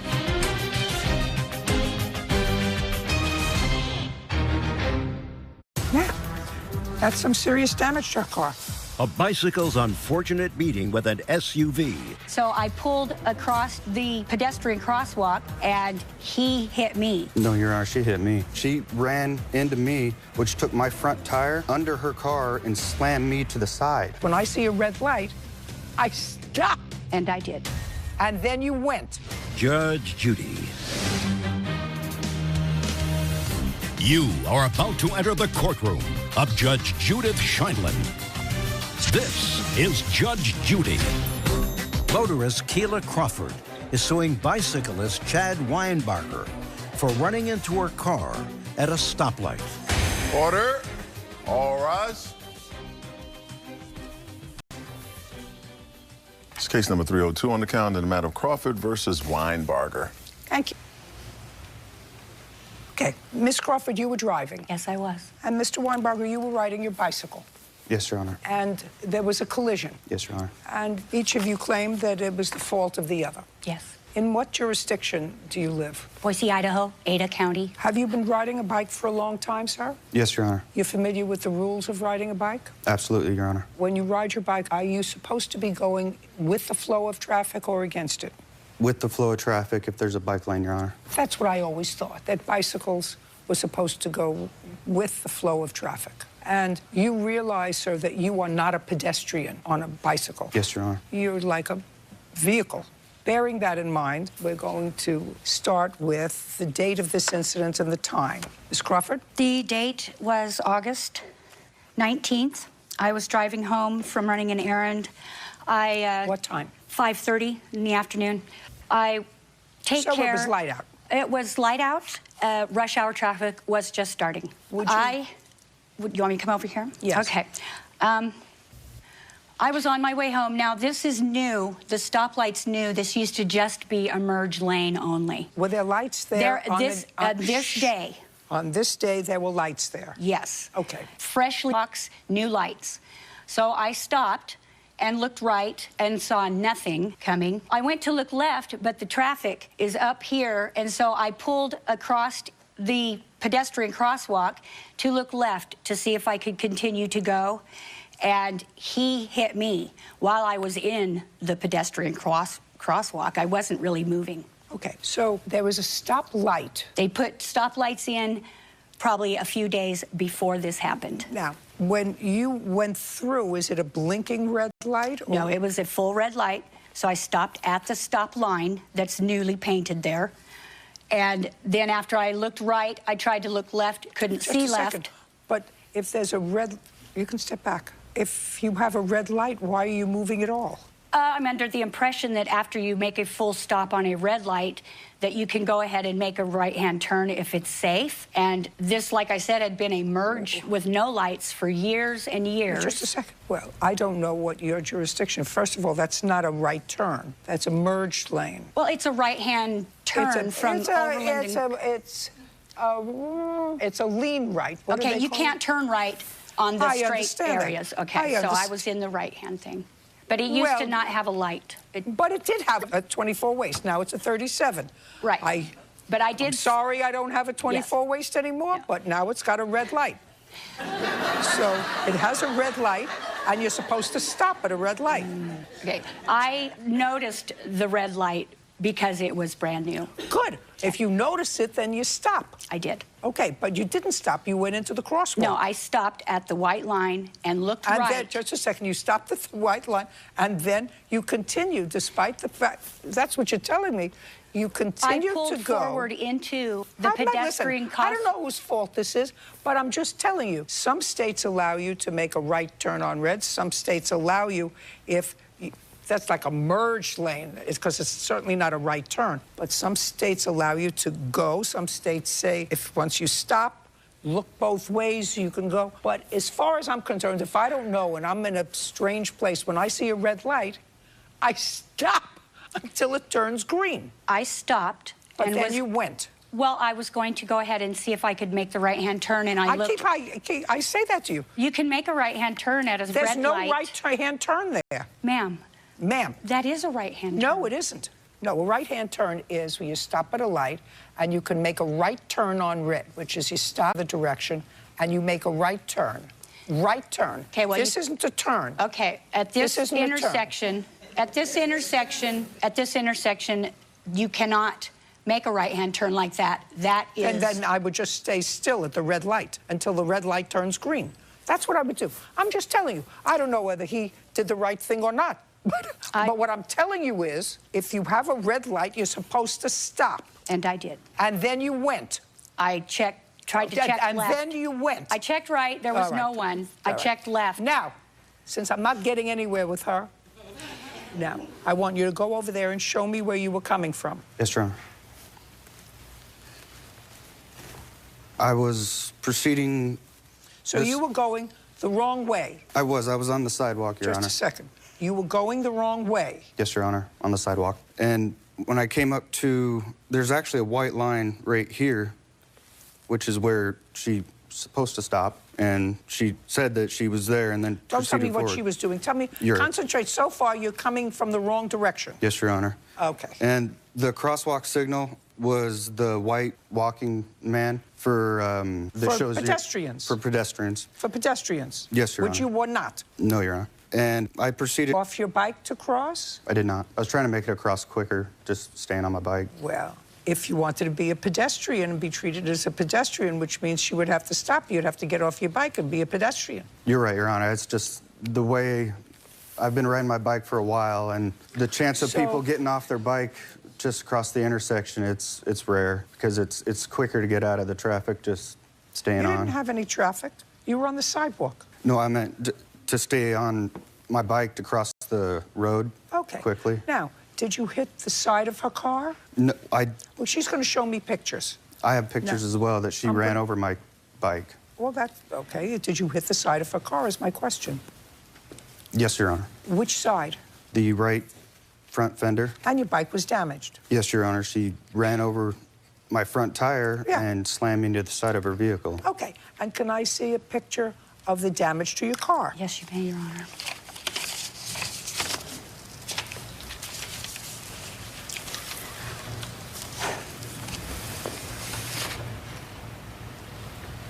Yeah, that's some serious damage to her car. Okay, now, I really interrupted you, Mr. Weinberger, and I shouldn't have, actually, because you said when you were crossing over her left shoulder. Yes, Your Honor. Is that what you said? Yes, Your Honor. Well, from that diagram, if she was looking over her left shoulder, she was looking to see if there was traffic coming from the other way so she could merge in. All right, she wasn't doing the right thing. She hadn't stopped at the red light. But if you saw her looking at her red shoulder, what did you go for? I made the mistake of going thinking that before she would proceed anywhere, that she would look both directions. Okay, so in that split second, you see a person who's driving a very large car, and you're on a bicycle. What kind of car is this? Yeah, a very big SUV. And you see her looking in an opposite direction from the way you're traveling on your bicycle. And you want to get across fast. And you are supposing in that split second that she is going to look back to see you and then stop. This is all processing, because clearly you hit her.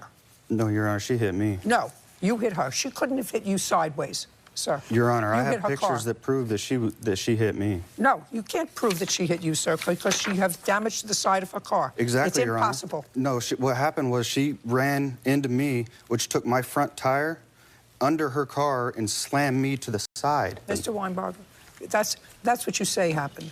I'm a very simplistic person. I can be wrong, and I have been wrong. There have been instances where I've been wrong. I was wrong. It's very hard for a car to hit anything and have damage to a side panel of the car. When a car hits something, if the car hit you, it would have damage to its front end. We did not meet like that at the intersection. She was very close to it. When I crossed, all I did was get to maybe the front portion, the front corner of her vehicle, and then she proceeded forward. And then she ran over my front tire and slammed me to the side. Okay. And so I have screamed to and yelled at her and told her. So I'm apportioning the damage, because, sir, I'm not buying what you're telling me. It's impossible for a car to skid in and have side damage. What happened was you anticipated she would look and stop. She didn't, and you were going too fast on your bike. Judge Judy continues in a moment.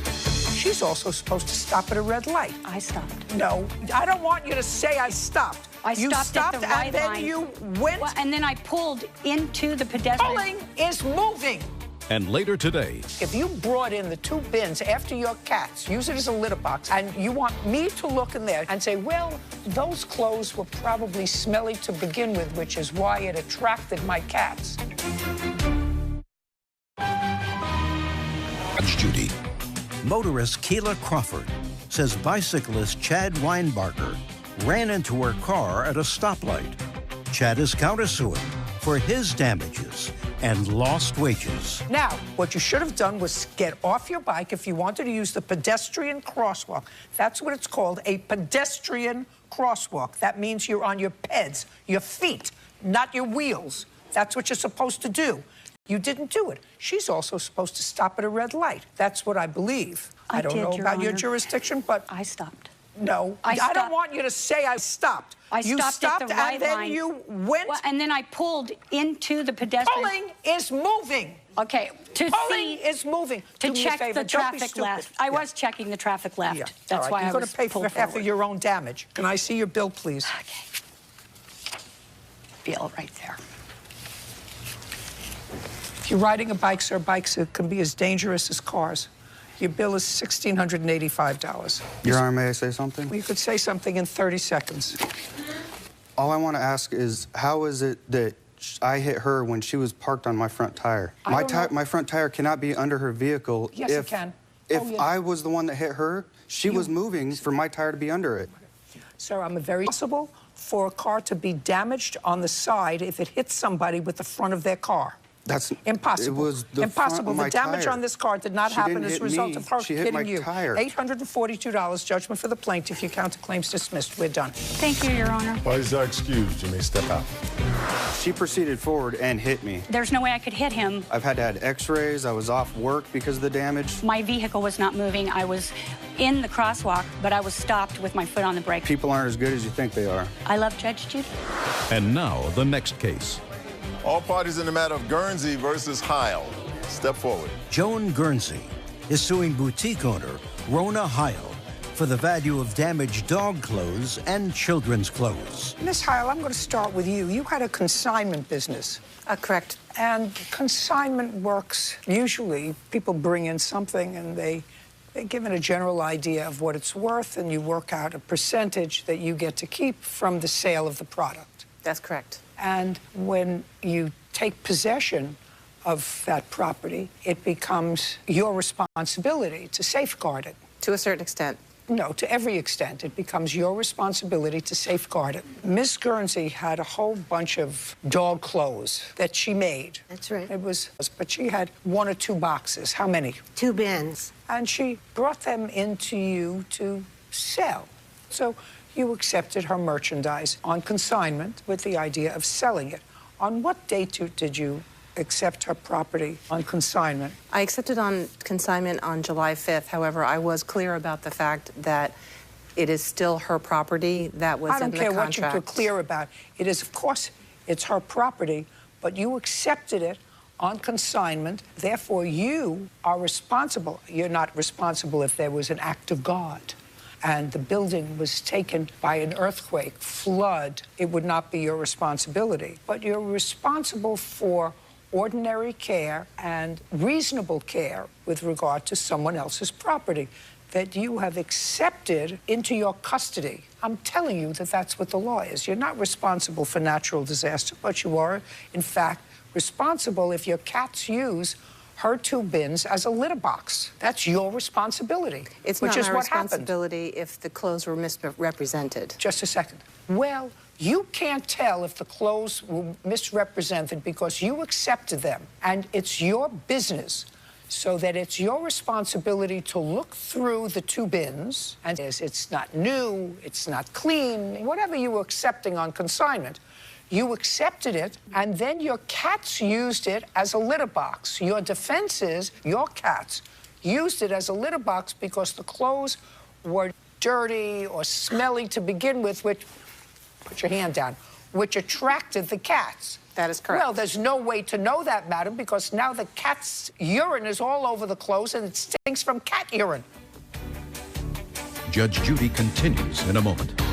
It's your responsibility to look at it and say, I don't want this sweater because it has this defect or that defect. That's what people do who are in business. I'm not a cat. What kind of stupid remark is that?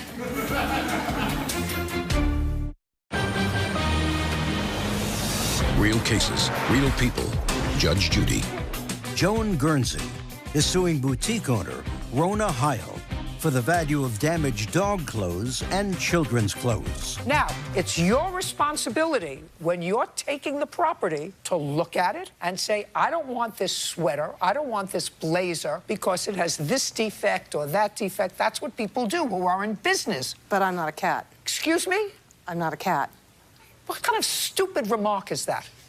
what your cats, use it as a litter box, and you want me to look in there, you know, I have several degrees, and say, well, those clothes were probably smelly to begin with, which is why it attracted my cats. Now, I don't know anybody who's going to differentiate to me between smelly clothes and cat urine. So you're responsible for the clothes.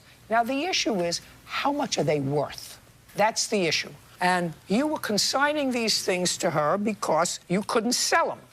No, that's not the reason, Your Honor. I consigned them to... No, you was consigning them to her because you couldn't sell them. Because if she sold them, listen to me, if you could sell them, you get to keep all the profits. If you give it to somebody to sell on consignment, she's going to take a percentage. That's right. That's right. Yes. So if you could sell it on your own, you wouldn't give it to somebody else to sell it on consignment. You would sell it on your own, and then you'd keep all the profit. I felt like I would have more exposure having them in her shop, and they were in pristine condition when I brought them in. That's not what I'm saying to you. No, my problem is, how do you value what you left with her? Actually, I marked them under what I valued them at. Let's start with this. Okay. When she took possession of your property, were there prices on? $1,064.25. $1,064.25. $1,964.25. Okay. And what was her percentage? 30%. Do you have all the items added up? I do not have them. I returned that to Joan. I'll take a look at her list. Would she like the photos too?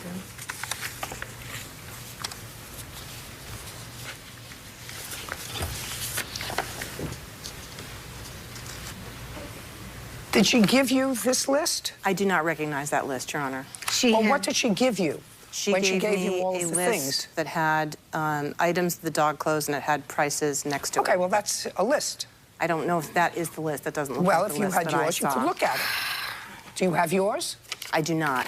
I returned it with her when you're coming here today for. Judge Judy continues in a moment. Are you the victim of a scam? Go to judgejudy.com.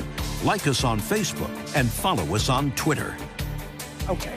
Judgment for the plaintiff in the amount of $1,000. We're finished. Thank you very much. Your Honor, We're done. It was $1,900. Let me explain something to you. When you give something on you say it's $1,900. She doesn't have the list, and this is a list that you just made for today because you said she didn't return. Give something to consignment. You take $1,900. Take off 30%. That's if you got a full amount for everything that you listed on here in a full amount, which is unreasonable because nobody gets exactly what they want in a consignment shop. So you're very fortunate. I'm giving you $1,000. Say thank you and goodbye. We're done. Parties are excused. You may step out. Judge Judy continues in a moment. And on the next Judge Judy. The cat used the clothes as a litter box. They had been the dog clothes of a dog, which is why they smelled like dog. I should get the full price of what they were going to be sold for. She had a sob story. Some people don't have a moral code. No good deed goes unpunished, right?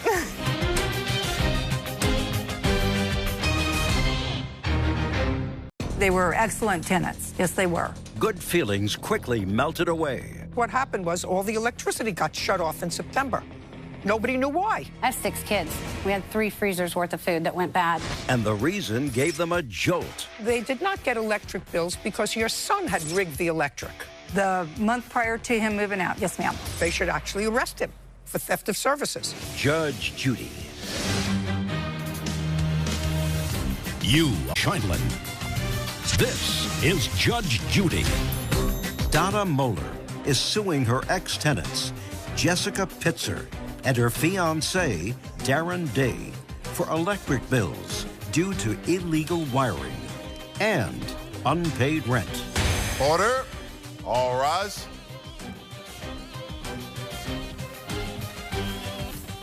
Now it's case number 323 on the calendar in the matter of Moeller versus Pitzer Day. Thank you. You're welcome, Judge. Parties have been sworn in. You may be seated. Sir, have a seat, please. Miss Moeller, how long were the defendants tenants of yours? They moved in November 2016. And when did they move out? They moved out in October 2018, so 2 years. And what was their rent? Their rent was $800 a month. And with the exception of the last month, which may somehow be in dispute, they were regular in paying their rent. They paid monthly. They were excellent tenants. Yes, they were. Great. Did you have a written lease with them? Yes, ma'am, I sure did. I'm going to take a look at the written lease. Now, before they were tenants of yours, your son was living there. That is correct. And you evicted your son. That is correct. How long was your son living there? He lived there roughly for about a year. I own the house, maybe 2 years, close to a year and a half to 2 years. The gravamen of your complaint is that the defendant electric bill that you were presented with in what month and year? The electric bill, I was just known about the electric bill September 11th,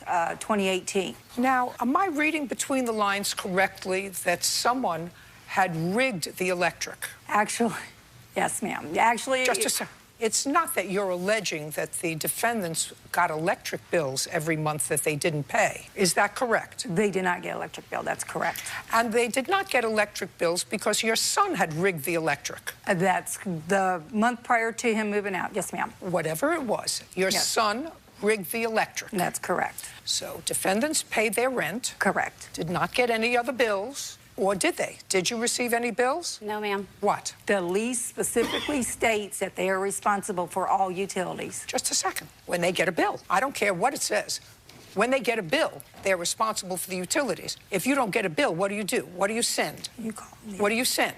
No, no, no. That's your responsibility. It's your responsibility to make sure that your property is in perfect condition when you turn it over to them, and a rigged electric is not in perfect condition. So if they paid their rent on time and they were great tenants, they're not supposed to call you, gee whiz, I didn't get a water bill this month. I didn't get a water bill for 6 months. Did you get any utility bills? No, ma'am. No water, no gas, nothing. So all you did was pay your rent. Yes, ma'am. They're not going to pay for unrigging your electric bill. Get your son to pay for it. They're not going to pay a $5,000 electric bill that they had no notice of. They had no notice of it. I discussed it. They had no notice. Yes, they did. Yes, ma'am, they did. In what month and year did they have notice? When they moved in, they were responsible to turn all utilities in their name. Yes, ma'am. Just a second. Does your lease say that they are responsible for utilities? Yes, ma'am. Is that what it says? Yes, ma'am. Okay. I'd like to see the language of tenant review, tenant... Page 2. What is it? Page 2. Page 2. This doesn't say they're responsible for turning on utilities in their name. This says they're responsible for all utilities in relation to the property that they had notice of. Your son rigged this thing 3 years ago. Find your son and get him to pay the utility bill. I'm not sticking them with a $5,000 utility bill that they had no notice of during the course of their tenancy. Trash and garbage. How did you have trash and garbage? We did have trash, that's right. We did have that utility, that bill. Did they send you that bill? Yes, they did, Your Honor. And in my name. And did you pay that bill? I did, ma'am. And they had a call to get it set up.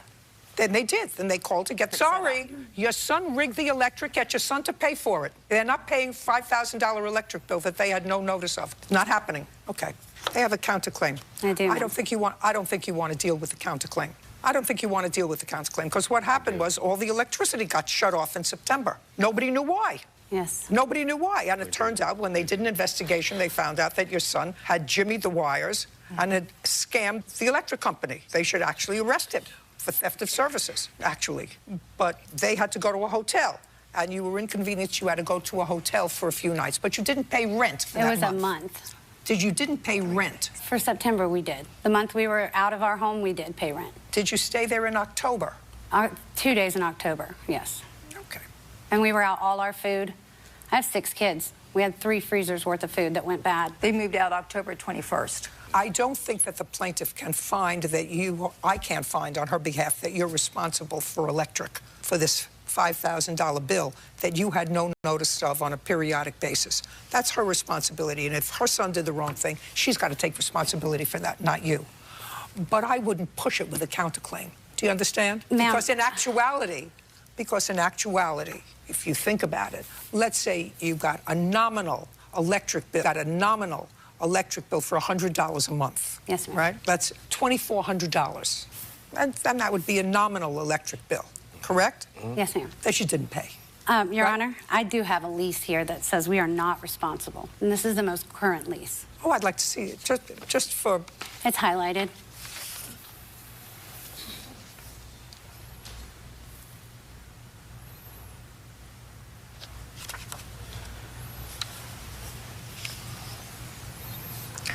show this to the plaintiff? I'm just curious. This was the last lease. It says that you're responsible for the electricity. Ma'am, I also got the same lease, and I've never seen this one before. So I also got the same lease that was referred to by HUD, which started in... All I'm asking you is that your signature on the lease? They're not paying the electric anyway, but I'm just curious because that says you're responsible. That is not my signature. Whose signature is it? I have no clue. You could see what my signature looks like. That is not my signature. Okay, I'd like to see it, please. Yes, ma'am.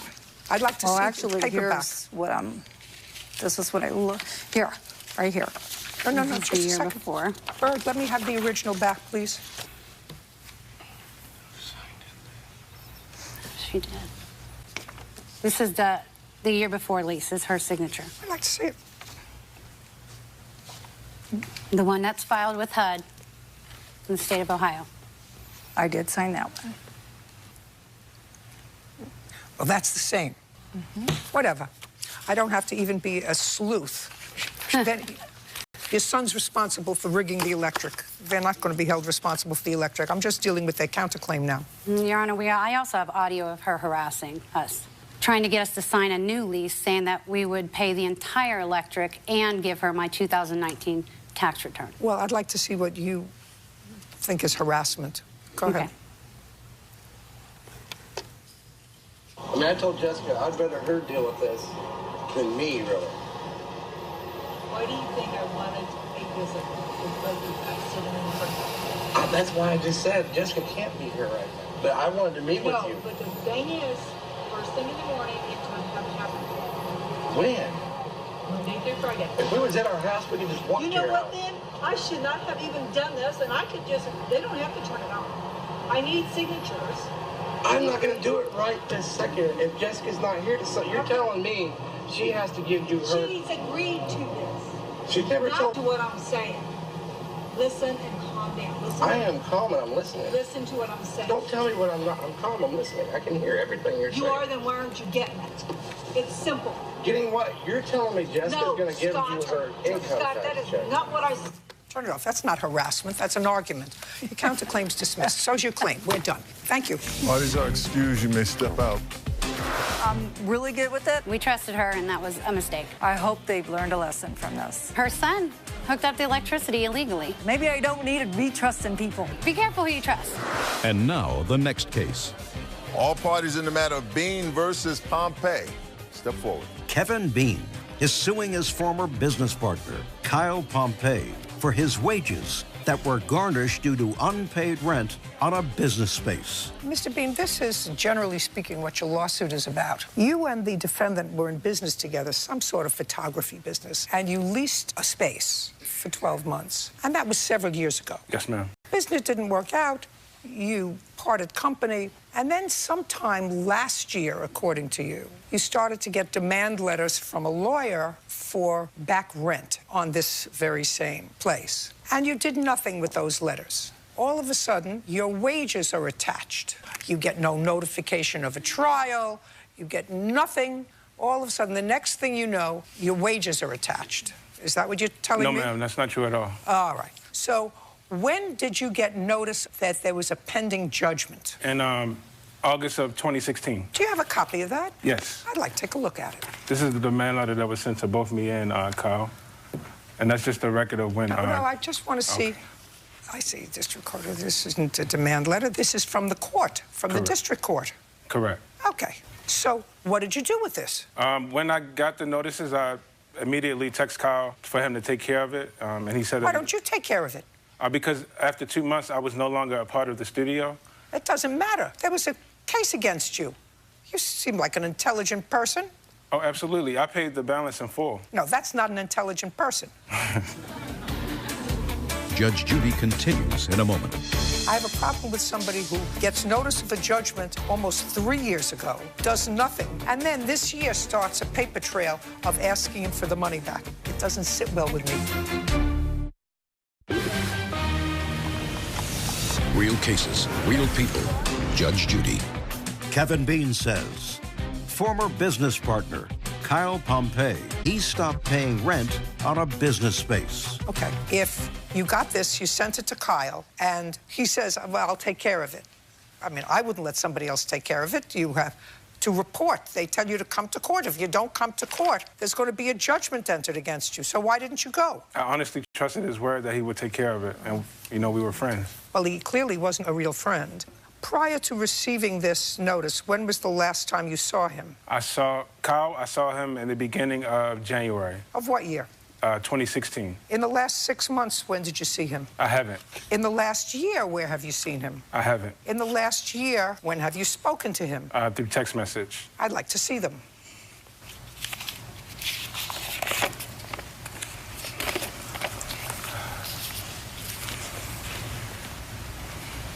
I don't have the dates on this. There should be dates. I believe those text messages start in the spring of this year. Spring of 18? Yes, ma'am. When did they start garnishing your check? They started garnishing me in December of 2017. Can you show me the text immediately when they started garnishing? Right. I no longer had that those text messages because I lost that phone, and I no longer have that phone number. I pretty much lost everything as a result of this. So financially, it created a hardship, and it was a domino effect. I hear the story. As soon as what you do is you either move to open up a default judgment, you're an intelligent man, or you have some writing with him. I just don't buy this.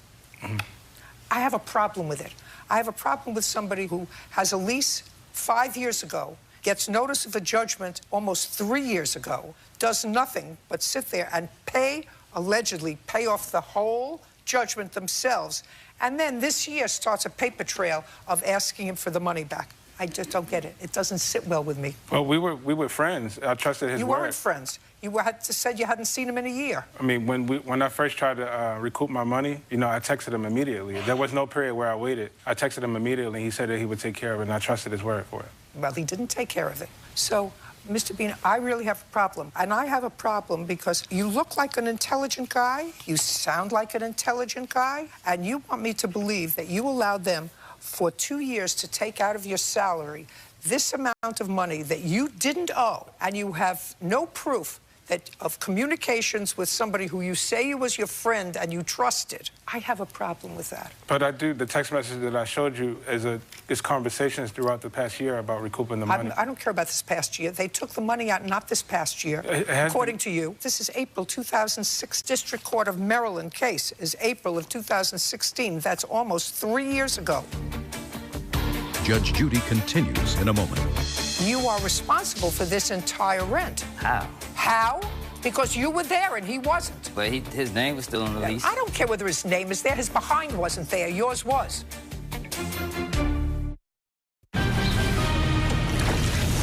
Real cases, real people. Judge Judy.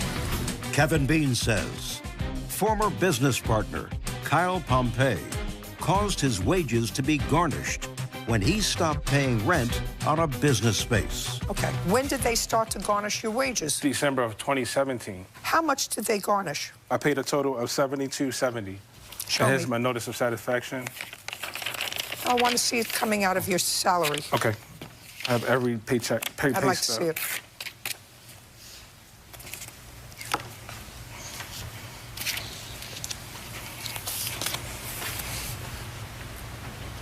Can I see the satisfaction of the debt?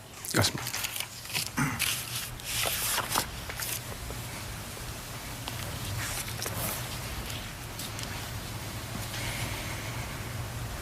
Okay, go.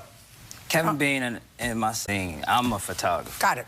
Okay, so that didn't work out. He backed out of the lease to which we both signed 2 months after we moved in. And, you know, he said that he couldn't afford his portion of the rent. I said, fine. I didn't think about him taking himself off of the lease. You know, I was just concerned about how I was going to pay the rest of this year off. So I stayed there for 4+ years, and then I started having trouble with my landlord. So you stay there and pay the rent. Yes. He had a year's lease. Yes. You never signed another lease? No, I never had to. This is a slum. He's a slum. Like, nothing was I'm trying to figure out, Mr. Bean, about... I'm trying to figure out how you're liable for any of this money. I agree. No, I'm really trying to figure it out. If he stayed there for 4 years and you only signed a 12-month lease. Mm-hmm. Well, here's the original lease. I'd like to take a look at it.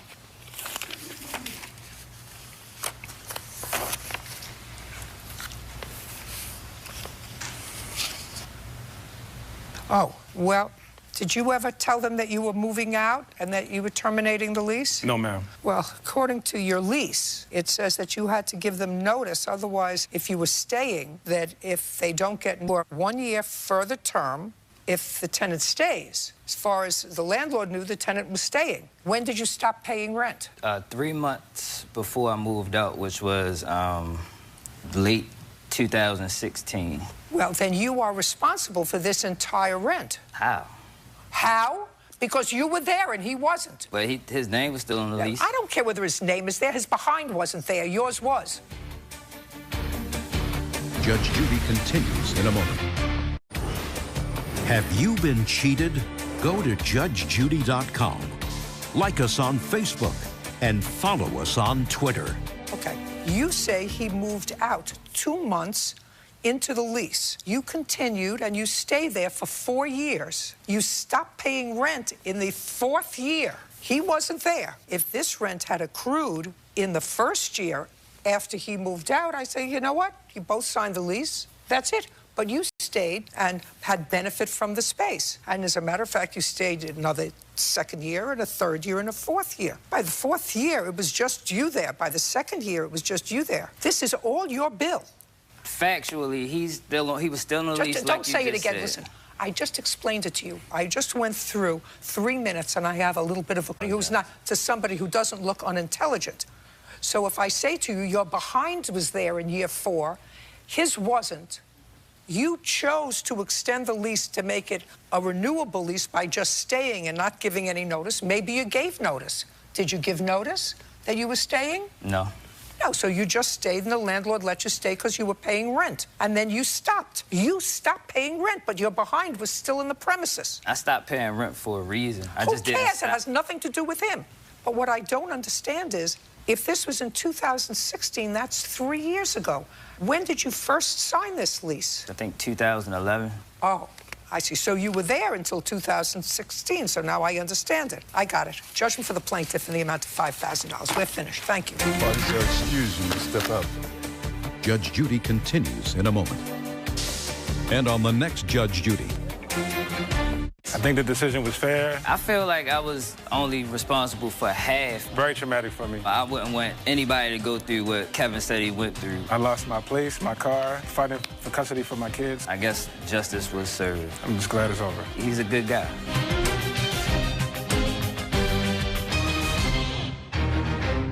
Two college freshmen moved in. You rented their house. Flunked as tenants. We couldn't afford the bills anymore. Which is why they broke the lease. They destroyed your house. You know, that's pretty stupid. I wouldn't rent a garage to 2 college kids. Now the judge takes aim. Who had a BB gun? Neither one of us. Well, tell me how the house got riddled with BBs. Judge Judy. You are about to enter the courtroom of Judge Judith Scheindlin. This is Judge Judy. Jamie and Heather Graber are suing their former tenants, 20-year-olds Anthony Bennett and Rico Ford, for breaking their lease and severely damaging their property. Order. All rise. That's case number 348 on the calendar in the matter of Graber versus Bennett Ford. Parties have been sworn in. You may be seated. Who's Bennett? Me. So you're Ford. Yes. What school were you going to? Minnesota West. What year were you both in? It was our freshman year. First semester? Yes, my first semester. And yours? Yes, first semester, yes. And that started in September? Yes, ma'am. Of 2017? Yes. You rented their house? Yes, ma'am. For a year? Yes, ma'am. How many people signed the lease? Who was your co-signatory on the lease? My father. Does he work? Yes. Why don't you sue him? We are suing him. When? We're suing him. We were getting the process done, but we couldn't get a hold of anybody to sue him because after we fixed the whole damages they did it to totally destroy the property. Just a second. I didn't ask you for a whole story. I said you have these 2 kids that probably flunked out of school, which is why they broke the lease, right? They destroyed your house. Yeah, a BB gun. Just a second. Well, you're pretty dumb to rent to 2 college kids anyway, if you had a house that you liked. You know, that's pretty stupid. I wouldn't rent a garage to 2 college kids. But my question to you is, now you have these two. Did you flunk out of school? No, ma'am. Where did you go after you left their house? We couldn't afford the bills anymore because... No, not because. You couldn't afford the bills anymore. I don't know why. I don't care why. Where did you go is my question. Well, I had a kid, so I had to relocate to go work instead. Just a second. So the answer is you were no longer in school? Yes, because, well, we ended school. When did you end school? School ended in May. But you moved out before May. No, we moved out May 30th. Is that when they moved out? Yep, they broke the lease 5 months. Just answer my from where to where? Appleton, Wisconsin, where my father lives. Are you living with your father? Yes, ma'am. With your kid? He's not born yet. And where is his mother? I moved her in with me. She moved in with you? Yes. And your father? Yes, ma'am. Brilliant. Brilliant. And what about you? I moved back to my hometown, Detroit, Michigan, for the summer. And then what are you doing? I go back to school now in Worthington, Minnesota. Did you get an apartment? Yes. With whom? It's a subsidized housing. Who are you living with? I stay alone. How much rent do you pay? $75. A month? Yes. Smarter than he is. Let's get back to why you're not suing. You can't sue either one of these two. They're useless. They can't collect any money from them. His father works. Why don't you sue his father? We figured to go after them first, and if we didn't get nothing, we'd sue the father. That was going to be the plan B if we couldn't get nothing out of them. We're still going through the process of trying to get money out of these guys. Rico came back, and he paid partial. Mr. Ford? Yes, ma'am. So he came back and tried to do the right thing? Yes, he did, ma'am. Perfect. Now you have to sue his father. His father. He didn't have any money. He's living with his father. Text messages, but we don't get no response. So we were in the You don't have to process. send them text messages. Serve them with a summons. We were not his father. We were in the process of doing it with these two. No, listen to me. I'm giving you some advice, sir. Free advice. He doesn't have any money. He lives in subsidized housing for $75. This one is finished with school, got a girl pregnant. They moved in with his father, so he doesn't have any money. What? I work 7 days a week, and I'm building up, and I'm going back next semester for marketing. Great. So you have enough money to pay this judgment? I would if I owed, but I don't owe anything. Really? When was your lease up? We contacted them prior to moving out, and he said it was fine. Jamie. Show me. When we went to pay the last month's rent, we talked to him, and he said verbally that it was fine. Do you have a written lease with them? Yes, ma'am. You cannot modify a written lease by an oral agreement. I understand. So you have a lease that went out further, and you left owing money. Not you. According to what I'm hearing, you try to do the right thing. Yes. Did you come back and live in the house? No, I moved to that's when I now live in the subsidized housing. How did he try to do the right thing? We text both of them on what they owed. Rico lived in Detroit, West College. When he came back to start his college, he came back and paid us a portion of what he owed. How much did he pay? He paid $345. Good. And Anthony, we could not get a hold of him. He always texted us back until we told him what he owed, and then after that, we couldn't get a hold of him anymore. He never returned any texts or nothing. Where does he live? He lives in Wisconsin, Your Honor. This is the text I sent back. It says, do you want me to read it? No, I'll read it. Oh.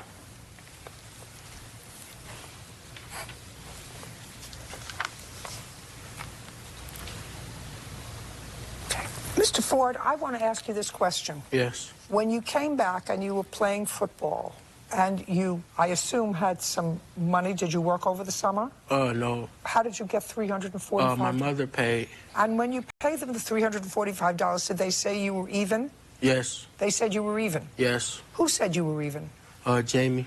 And when was the last time you gave them money of that $345? I believe it was August. I know it was the first beginning of August, so August 2nd through the 5th. Have you heard from them since about you owing them any more money? No. Only this case? Yes. And you accepted $345 from them? We didn't care who it was coming from. We said, this is the amount both of you two owe. I don't care what you said. Case is dismissed against you, Mr. Ford. You can leave. You can leave. Now, the only thing that I have to figure out is what you're going to do with Mr. Bennett. Mr. Bennett if he wasn't working, I would dismiss the case and I would say to you, got to go sue his father. Which Your I think, Honor, what? we have pictures of a BB gun being used in the house. What does that have to do with what I just said? What does that have to do with what I just said? Nothing, but it's deliberate damage to the house is what we're saying. I understand that. But if you have somebody who has no money and you have his father that you accepted as a guarantor, that would seem to me to be the person that you would select to sue. Is the father has property, the father has a source of income that's steady. He doesn't have two people living there with an expectant baby. How old is this expectant mother? 19. 19. A 19-year-old expectant mother living with him, too, in addition to his son. Do you understand? Yes, Your Honor. But Mr. Bennett says he works 7 days a week. Now I'll take a look at the pictures of the house. You want the before pictures and after pictures? I do. Okay, all the pictures. They're labeled in there. All of them.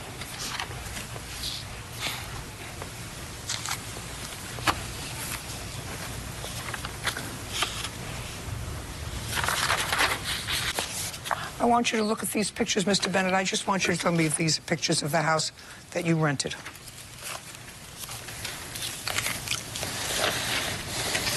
Make sure you tell me the truth, because I'm going to bring Mr. Ford back in here and ask him the same question. Do you understand? Yes, ma'am. Those are the pictures of the house before you moved in? Yes, for the most part. I'll take them back.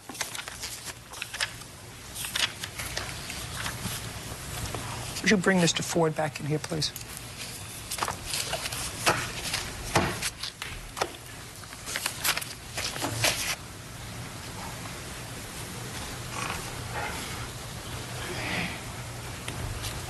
Mr. Ford.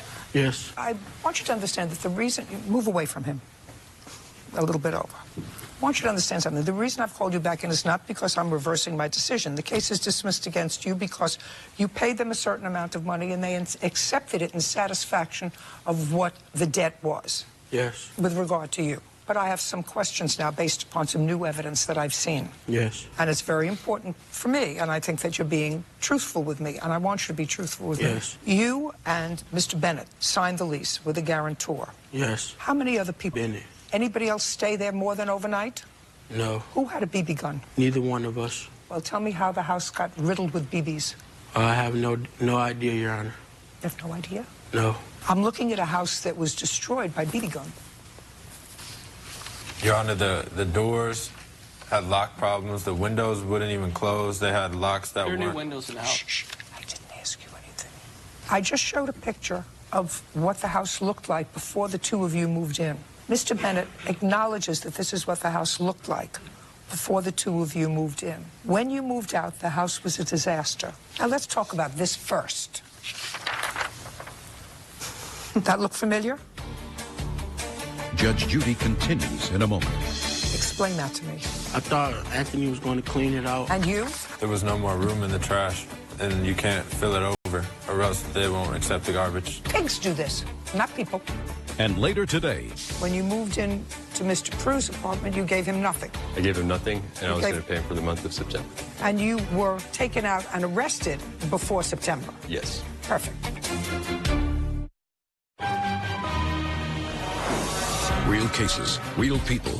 Judge Judy. Jamie and Heather Graber say former board broke their lease and shot up the inside of their home with a BB gun. Explain that to me. I thought Anthony was going to clean it out. And you? There was no more room in the trash, and you can't fill it over, or else they won't accept the garbage. That's the rules of the city. Just how much in advance did you know that you were moving out on May 30th? I wasn't in town. I had to drive all the way back there, 7 hours, and I only had a couple days. Pigs do this, not people. Pigs leave a house like this. I'm not talking about... There was already boxes and food left in there before we came in. And the pictures... Pigs leave a house like this. Pigs leave a house like this. Pigs. I have the pictures, the before pictures. I've seen the before pictures. You acknowledge that that's what it was. Pigs leave a house like this. What month did you rent the house? We re-rented. It took 1 month, June 1st. Just a second. Just answer my question. You re-rented the house to whom? Natalie, can't think of her last name, ma'am. She's a student? Nope, she works. No, she works at Moth Holler. And how much rent is she paying? $700, Your Honor. And what was your rent? $700. Did they have security with you, security deposit? Yes, ma'am, they did. Did you keep the security Yes, deposit? ma'am, we did. You did. Judgment for the plaintiff in the amount of $1,500. That. Parties are excused. You may step out.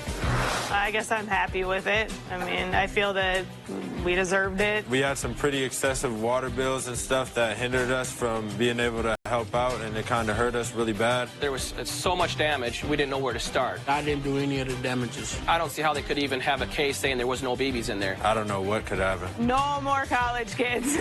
And now, the next case. All parties in the matter of Kotick versus Prue, step forward. Christian Kotick is suing his former roommate, Daniel Prue, for the return of rent and for the value of his personal property. Mr. Kotick, how do you know the defendant? I worked with Daniel at a Mountain View Seeds through a temp agency, and we became roommates. Through a temp agency. Yes. He had an apartment. Yes. You did not. I did not. He lived in an apartment with his girlfriend. Yes. How long had you lived in the apartment with your girlfriend? I was there with my girlfriend, well, an ex-girlfriend, and my other roommate, Mitchell, for probably 5 months. What month did you move in, Mr. Kotick? I moved in August. And in what month were you arrested and taken out? August 29th. Same month. Yes. What day in August did you move in? It was about the beginning of August. How much rent did you pay him in August? For August? Just a second. Just answer my question. Yeah. You moved in the beginning of August. You move out the end of August when you were arrested. I asked you a question. How much money did you give Mr. Prue for rent for August? The answer is nothing. Say nothing. The answer is nothing. Nothing. So you were just living there, which is what he says in his answer to your complaint. When you moved in, where had you been living? I was staying with my witness, Patrick Ryan. Why did you leave there? I was seeking to get into my own place, rent a room for a few months till I shot up to Portland Well, for a when better you job. say you were staying with him, who was he? Patrick Ryan is my witness, is my coworker. So you were staying with one coworker and then you moved in with a different coworker. Yes. Did you pay your witness any money? Yes. How much? $200. For how long? I was there for a few weeks. From when to when? The end of July towards the beginning of August. And so for 2 weeks you gave him $100 a week. Yes. When you moved in to Mr. Prue's apartment, you gave him nothing. I gave him nothing, and I was gave- going to pay him for the month of September. You gave him nothing. Yes. And you were taken out and arrested before September. Yes. Perfect. Judge Judy continues in a moment. He doesn't have your property. My belongings were all gone. Not there. Things outside were gone. Not there. My bicycle, I got it outside. Not there. He doesn't have your property.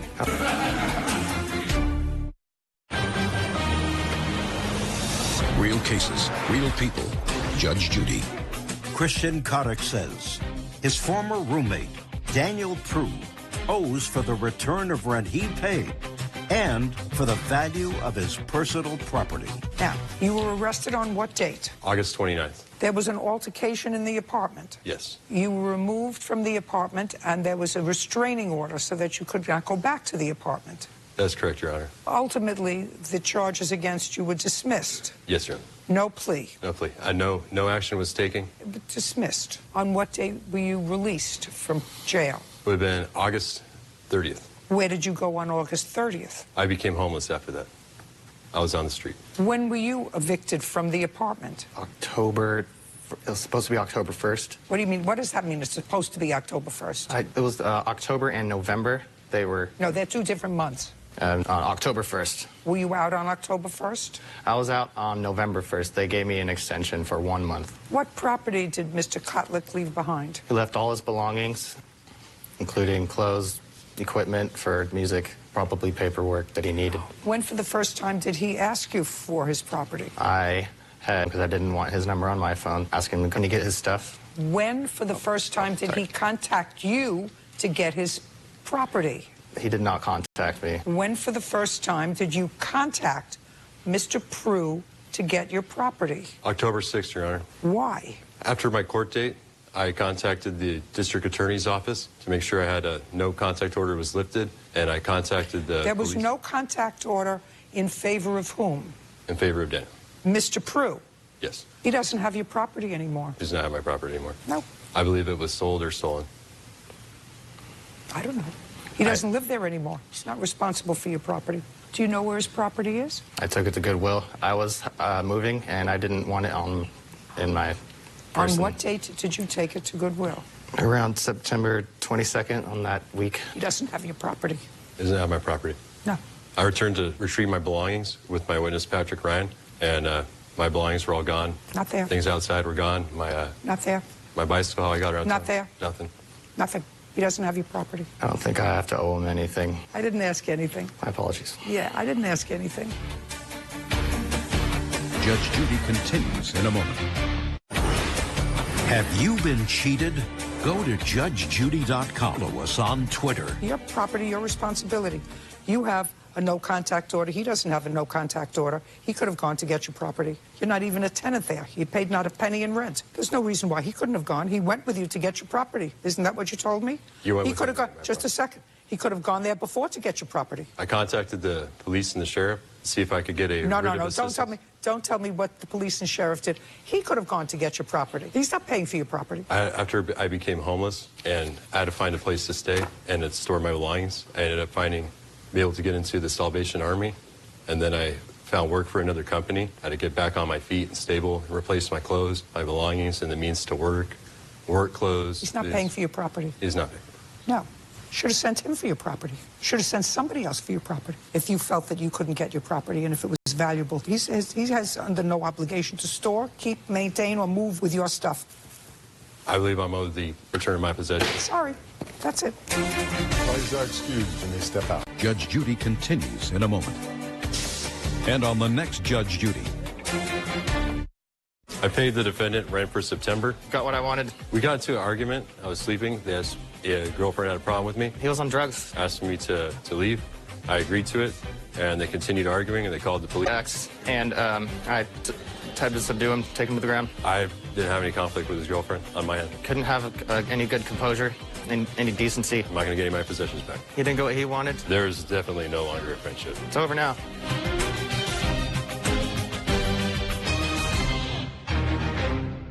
She thought it was an invitation to enter. I saw that the door was open. Big mistake.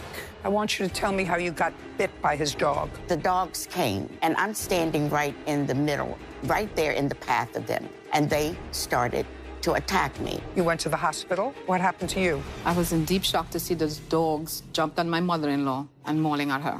Judge Judy.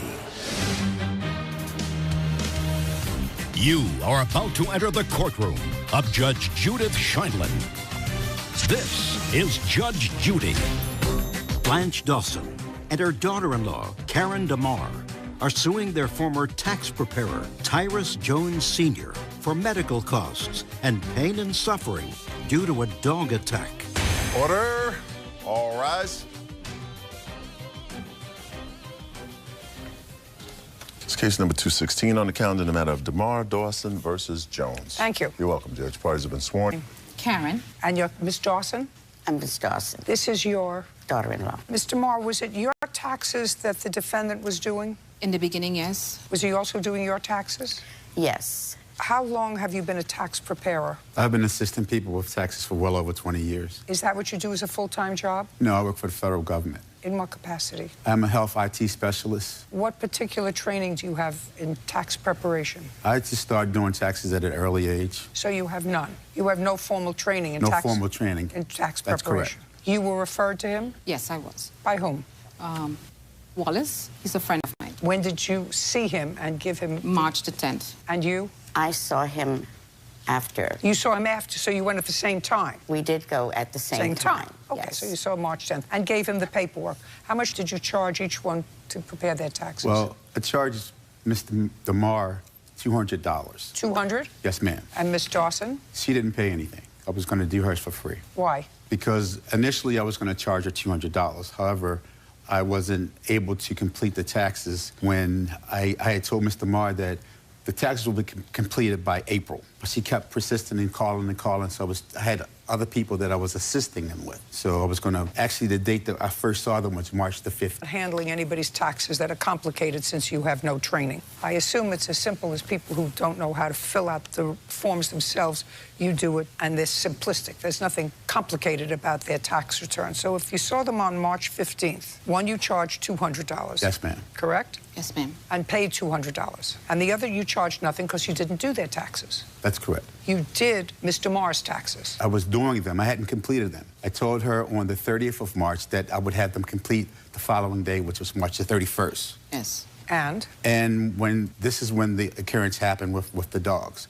On what date? March the 31st. So you said you'd have them by March 31st, and they came to your house. That's correct. That's what we're here for. And your dog, one of your dogs, bit who? Bit me. Bit you. And you're suing for being bitten by the dog. You went to the hospital. Yes. Yes, ma'am. And what do you want? I want the hospital bills that was done for me. What happened to you? Shocked. I was in deep shock to see those dogs jumped on my mother-in-law and mauling at her. So the hospital admitted me as well. I want you to tell me how you got bit by his dog. Karen and I, or Mr. Marr and I, went to Mr. Jones's house because he had sent her a text that the taxes would be ready on the 31st. On 31st. So you went... So we were late Saturday evening. On the 31st? On the 31st. What time? I would say approximately 7. 7 p.m.? Yes. Okay. So you went to the house to pick up your taxes? Right. Well, what time was it? It was at least 5 o'clock in the afternoon. It was in the afternoon. It was 5 o'clock in the afternoon. Yeah. Taxes should have been ready. That's after business hours. So it was 5 o'clock in the afternoon. So you went there at 5 o'clock to pick up your taxes, which was supposed to be ready. And? We called. We saw that the door, the inner door. Not we saw, you. Oh, I saw that the inner door was open. So we sat in the car for a while. Mr. Marr called to see. Called Mr. Jones to let them know that we were outside, but there was no answer. I think the voicemail picked up. So we sat there. Just a second. You were home? Yes, I was upstairs. Just a second. Yes. So she didn't answer the phone. So you're No, sitting well, outside no one answered, in your yes. car, and this is your wife? Yes, ma'am. Your wife didn't answer the phone. You weren't home? I was home. And you didn't answer the phone? No, I did not. So it went directly to voicemail? It did. So after we didn't get a response from the voicemail, we decided, well, I said, well, the door... No, not we decided. I'm sorry, The inside door was open. And I could see through the house. Whether you could see through the house or not. You were there getting your taxes, and they were ignoring the phone call. No. No. That was So don't... Okay. When I ask you something, then you'll answer me. Okay. Right now, I have that you heard the phone, you didn't answer it, and you were home. It was his cell phone. My cell phone. The phone wasn't on. Who has a cell phone? That would have been a problem for you if you run a business. Yes. That would have been a problem for you if your phone wasn't on, and if that's the only number they have for you. Yes. So you went in and you tried, and you went in and the dog bit you. You opened the door and the dog came out. Well, actually, I didn't open the door. We were standing on the first step, which was the only step to get up on to knock on the door. So as we did, I was standing right there in front of the door. Mr. Marr was to my left. The dogs came, and I'm standing right in the middle, right there in the path of them, and they started to attack me. What kind of Mr. dogs? Marr was... What kind of dogs? They were boxers. Where were you bitten?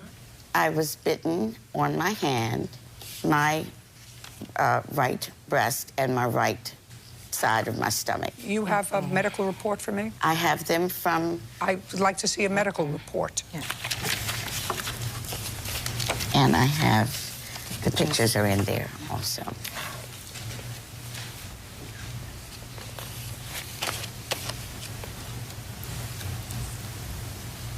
Listen, you had a dog bite on your left hand. That's what you had. Yes, and... That's what you had. That's what the doctors found when you went there. Yes. Weeks later, you complained about being bitten also on the breast. There's nothing in this. There's nothing in this initial report where the doctor examined you on an emergency basis where you were bitten on the breast. I understand that, Your Honor. Good. But I did not realize that I had been bitten on the breast until after I had gotten home. I felt something. Then you show me, just a second, then you show me something between March 31st and April 18th, which is the first note that is here, when you went for something with a different doctor. No, I'm sorry. Just a second. Show me that you reported it to the emergency room. Look on the report that says April 3rd. That was a follow-up to my doctor where I had told him I did not realize that I had been bitten on my breast, so therefore it wasn't mentioned in the emergency room. But April 3rd. No. No. No, sorry. April 18th is something, April 3rd, that says something about your breast on a follow-up. Show me. You ready? Put your hand down. I don't need you. I'm not minimizing being attacked and being bitten. Being bitten, it wasn't a terrible bite, but being bitten by 2 dogs and frightened by them. I see something that said April 3rd that you said dog bites, hand bites, and then on April 18th was the first time I see a note about you saying anything about a breast. I may be wrong. Find something that said April 3rd. I'm sorry, but I had not mentioned that in the emergency room because I did not I'm not talking realize. about the emergency room. I'm talking about between the 31st and April 18th. You have anything? I have the April 3rd. No, well, show me. I want to see. On April 3rd. I would like to see you saying anything about being bitten by your breast on April 3rd. No, I guess not. I guess not. But I was. Okay, well, we don't have it. Show me. I don't have it because I had not. I only mentioned the dog bites, but he just indicated that it was on my hand, which was on April 3rd. But that's the correct. 18th, right. That's correct. 3 weeks later, you complained that it was on your breast. I just want to make sure I didn't miss anything. Okay. Okay, fine. May I see it, please? May I add something? Just a second. No. Okay. Do you have Medicare? Yes, I do. Is what you're telling me none of these expenses was covered by your Medicare? Your Honor, when... Just to answer my question, is what you're telling me... I do have Medicare. Yes. And I had asked the hospital to send the particular bill that was in the emergency room to Mr. Jones. Oh, well, that's your problem. So the answer is... Yes. The answer is you have Medicare, and you said to the hospital, you want to use my Medicare, send him the bill. And the hospital did that? Is that what you're telling me? I don't know. No. I really don't know. Let me tell you something. I know hospitals. I know hospitals. You can't say to a hospital when you go into an emergency room, I want to bill somebody else. There is not a hospital in this country that would accept that kind of a statement. I don't want to use my Medicare. I'm not giving you my Medicare card for this emergency visit. I want you to bill Mr. Jones. I haven't called Mr. Jones. You can call Mr. Jones. Mr. Jones doesn't say he's going to pay the bill. That's ridiculous. Judge Judy continues in a moment. I want you to look at me and tell me what you were doing on March 31st at 5 o'clock. I was in my... I was ready. Absolutely. What were you doing watching television? And later today... This is my question, sir. I've had a lot of houses. Bird has had a lot of houses. Did you ever have a concrete grinder in your backyard? No. Me neither. Real cases, real people. Judge Judy. Blanche Dawson and daughter-in-law Karen DeMar claim 2 dogs owned by their former tax preparer, Tyrus Jones Sr., attacked Blanche during a visit to his home. Now, you're entitled to go to someone's house to pick up your taxes and not be attacked by his dog. You're not supposed to make a bigger thing out of it than it was. That's your problem. You have to accept responsibility for the fact that your dog bit this lady, even on the hand, and you should have answered the door. You should have answered your phone. Did you have her taxes ready? Judge Judy. Just tell me whether you had her taxes ready The on answer March is no. Fine. And you were supposed to have her taxes ready on March 31st. I didn't give her a time. You were supposed to have... She came unannounced, Judge Judy. That doesn't matter. That's where you conduct your business. You, in effect, invite the public to your home because you conduct your business there. You left your inner door open, which is how... The door was open. Yeah. I have evidence. Love to see it. Yes. Okay, so I have a picture of my front door closed. I have a picture of the door open with the screen closed. There is no step to my...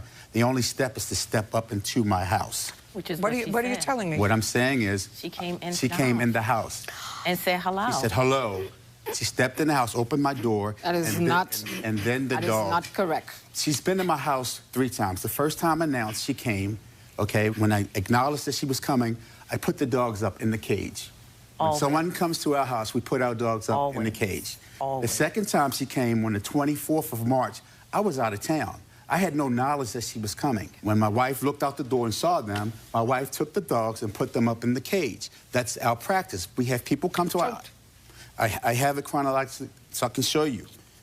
The dogs in the outside of the house and the cage in the living room where we put the dogs. So you put the dogs in the cage and... And then we allow people to come in. On the third time, on March the 30th... I want you to tell me what you were doing at 5 o'clock in the afternoon at your house on March 31st. I would like you to tell me what Look, I want you to look at me and tell me what you were doing on March 31st at 5 o'clock in the... My wife was upstairs. I was in my office watching television. What were you doing watching television? Just watching it.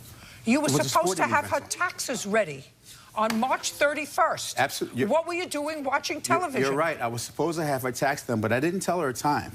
They were going to be done. Judgment for the plaintiff in the amount of $1,500. That's for both of you. We're done. Thank you, Judge. Parties are excused. You may step out.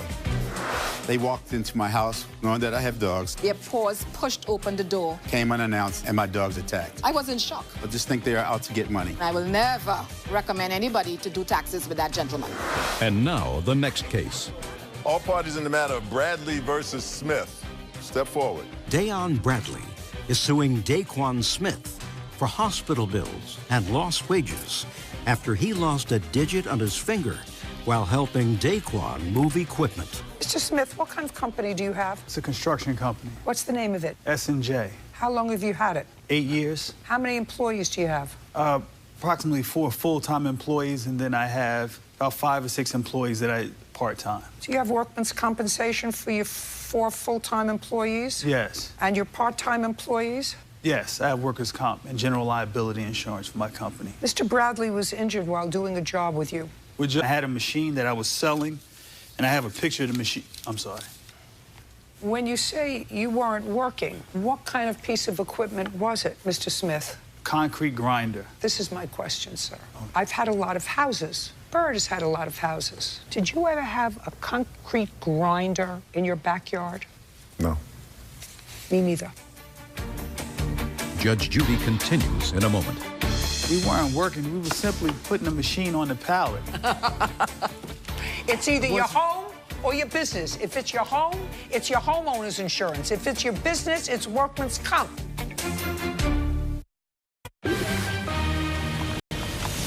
Real cases, real people. Judge Judy.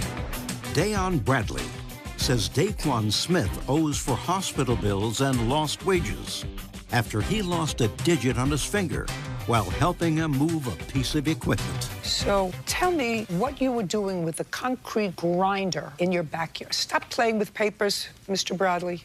I was set to ship the machine to Alabama that day, and UPS was coming to pick it up. You were shipping the machine to Alabama. Yes. What were you shipping it to Alabama I was selling it, and I had to ship it. Just a second. What does a concrete grinder do? Or car dealership, and you see the high polish on the concrete? Yes. This machine does it. Yes. What was it doing in your backyard? Oh, it was in my garage, and I brought it home. Or in your garage? Because I had to ship it. That's where I was shipping it from. You brought it home from where? From where I usually keep it in the truck inside of the lot where I park the truck. Business? Yes. When Mr. Bradley had this accident and lost a digit of his finger, that was at your house, moving this piece of equipment that is a piece of construction equipment that you use in business, but you were selling it, correct? Yes, yes. And this was a day during the week or on the weekend? During the week. Had you been working for Mr. Smith that week? Yes, I was working for him that day. How many days a week do you work for Mr. Smith? 3 to 5 days. And what do you paid a day? $15 an hour. Now, this accident happened at your house. Is it a house that you own? Yes. Do you have homeowner's insurance? Yes. After this accident happened in your house that you say was not business related, did you report it to your homeowner's insurance? No. Why not? Because it's like, Yana, we were friends. Even though he does work for me at times, we were lifting something to put it on. And he did the count, like we're counting, we're lifting it. On what date did this happen, sir? November 28th. See a lawyer? Yes, I saw... Just a second. Yes, I did see a lawyer. And what happened with the lawyer? They looked at his name and they couldn't find it nowhere in the state of New Jersey to see if he had like any business or any insurance he or has any insurance. Is that right? Yes. Who was your insurance carrier? State Farm. In what name? It's in my wife's name. Her name is Tony. I'm going to get you all the information, sir. Then I'm going to dismiss your case without prejudice. You can go get another lawyer and sue him for a lot more than you're going to get here. Judge Judy continues in a moment. Want justice? Go to judgejudy.com. Like us on Facebook and follow us on Twitter. Now, I strongly advise you to notify your homeowner's insurance, your business insurance. This is a business problem, do you understand? And he wasn't being your friend. You were paying him $15 an hour. So get it together, because he's going to sue you, not here. Now, do you understand? Yes. Get a lawyer. Now you know why they couldn't find anything. Tony, that's your wife's name? Yes. And he's going to turn over his tax ID number for his business. Will that be helpful to a lawyer? I hope so. I'm not a lawyer. Good. I hope it'll be helpful. We weren't working. We were simply putting a machine on the pallet. It's either your home or your business. If it's your home, it's your homeowner's insurance. If it's your business, it's workman's comp, because you pay him by the hour. We're done here. Do you understand? Yes. Perfect. Judge, excuse me, step out. Judge Judy continues in a moment. And on the next Judge Judy. I'm in total agreement with it. It wasn't like we were working. He was just helping me put a machine on the pallet. Upon lifting the machine, my finger got just snapped off. I thought he had insurance. Try to come to, you know, some kind of agreement. It was a freak accident.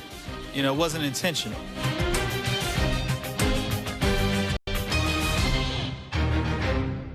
He lied to you, and you promised her nobody else would drive the truck.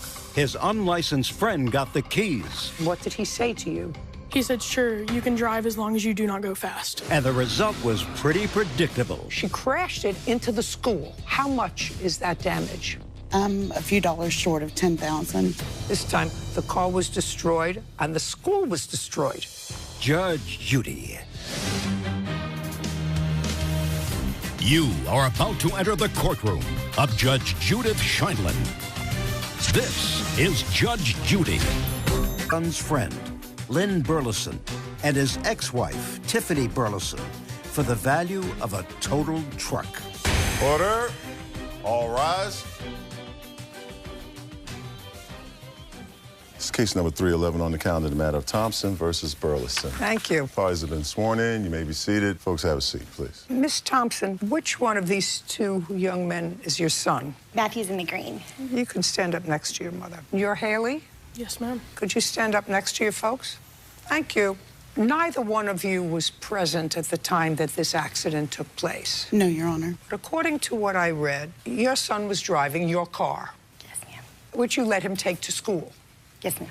What kind of car is it? It was a 2008 Dodge Ram Quad Cab. And on the 27th of February of this year, you were driving the car to school. Yes, ma'am. Did you arrive at school without incident? Yes, ma'am. And you came out of school, and you know Haley. Yes, ma'am. Haley's a friend of yours? Yes, ma'am. Somehow, Haley got behind the wheel of Miss Thompson's car, was driving around the parking lot at school. Is that right? Yes, Your Honor. And crashed it. She crashed it into the school. So the car was totaled, and you are being held responsible as her parent that the truck caused to the school. Yes. How much is that damage? A few dollars short of $10,000. Have you paid any of it?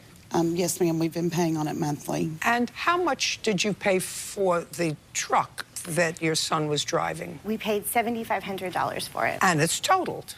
Yes, ma'am. So each of the parents is out well over the court's limit because I have a claim against Haley's parents for the value of the car, and they have a counterclaim, and their allegation is your son should not have let their daughter drive this car. They don't permit her to drive. She doesn't have a license, and therefore, owing to his actions, you are being held responsible by the school, which you've been paying this bill monthly. Yes, ma'am. And so they're counterclaiming. That's what this lawsuit is about. And your position is that Haley drove without your son's permission. Yes, ma'am. I have witnesses who saw the interaction. Haley. Yes, Your Honor. Prior to February 27th, 2018, had you ever driven plaintiff's truck before? Yes, Your Honor. Of course you have. How many times had you driven? Once time prior to the incident. Tell me when. Answers surrounding you driving the truck on that day. He let me drive the truck around. No, don't say he let me. Okay. I want you to go step by step, not on February 27th, but the incident before when you drove the truck. Where were you both? At church, at Fellowship Church. You remember that? Yes, ma'am. So, do you want to tell me how she got possession of your truck? After youth group, I allowed her to go sit in my truck because I like to stay afterwards and talk and play games with everyone. And I came out, and she had been driving it around the parking lot. What do you mean you let her sit in your truck? What does that mean? She would just go in there and... Well, most people, when they park their truck wherever they are, they take the keys with them. Yes, ma'am. And since you're going to church, where do you live? In Liberty Hill, Texas. You didn't lock the car. Probably not, no, ma'am. Probably not. And so you had the keys with you, right? Yes, ma'am. Now, when she wanted to go and sit in the truck, you don't need the keys to go and sit in the truck. All you do is open the car and you can sit in the truck. Right. It's not going to turn out well. Do you understand what I'm saying? Yes, ma'am. So I don't care what you told your mother before. He told me that he had allowed her to drive the truck on that day. Fine, then why is he saying I told her she could sit in the truck? Well, when... He told me that she... Do you understand? He told you that he allowed her to drive the truck before. And today he said he allowed her to just sit in the truck because she likes to... Then he was not telling me I allowed her to drive the truck. He said he allowed her to sit in the truck. But then when he went to the parking lot, he actually allowed her to drive the truck down the road. That's not what he said to me. I just want you to understand that. Yes, ma'am. But initially he had said, you can go sit in my truck. And then he did let her drive it around the parking lot and down the road to the Tractor Supply, where he asked her to pull over. This was the statement he gave the sheriff. I don't because care. she wasn't a good driver. Okay, sorry. So your son allowed somebody without a driver's license to drive? He did not know at the time. Don't tell me what he knew. Okay. Can he tell you? Don't tell me what he knew. Okay. He allowed somebody else to drive the truck. When you gave him the truck, did you tell him nobody else is allowed to drive the truck other than you? Yes, Your And Honor. I've had 5 children. They've all had cars. That's the drill. Nobody but you can drive the car. It's not your car, it's my car. Yes, Your Honor. My insurance. Nobody else can drive it. Yes. And he disobeyed you. Yes, ma'am. And you would not have found out about it but for the fact that on that prior occasion, did the police pull you over? No, ma'am. When did you tell the police about the prior incident? At the incident at the school. And tell me the incident. They'd asked me if she'd driven the car before, and I told them the other story about how I'd let her drive the Tractor Supply. And that's the only other time that you drove Yes, Your before. Honor. Now I'd like you to tell me how you got possession of the car keys on February 27th of this year. I asked him for them. Where and were you when you We asked? were in the football stadium watching a soccer game. Together? Yes. And you asked him for the keys, and what did he say to you? He said, sure, you can drive as long as you do not go fast. You asked him for the keys. Didn't he say why do you want the keys? He knew why. No, don't tell me what he knew. Yes, ma'am. The question is, you were sitting and watching a game. You said, can I have the keys? You had driven the car before. The car is unlocked. And he handed you the keys. Yes, ma'am. What did you do when you got the keys? I asked him, I was like, you're sure about this? And he goes, yes, just don't go fast. What did you do? I walked towards the baseball fields where the truck was parked, which isn't far from the stadium, got in the car, started it, drove around the baseball field to the stadium, and was driving down the bus lane, and that is when I crashed. Were you going any place in particular? I was going to park it over there. I was driving, just simply. You were going to park it closer to where he was? Yes, ma'am. Had you told him that? Yes, Your Honor. When did you tell him that? In the minute I said baseball fields or park it over here where we were located. And he said, over here's fine.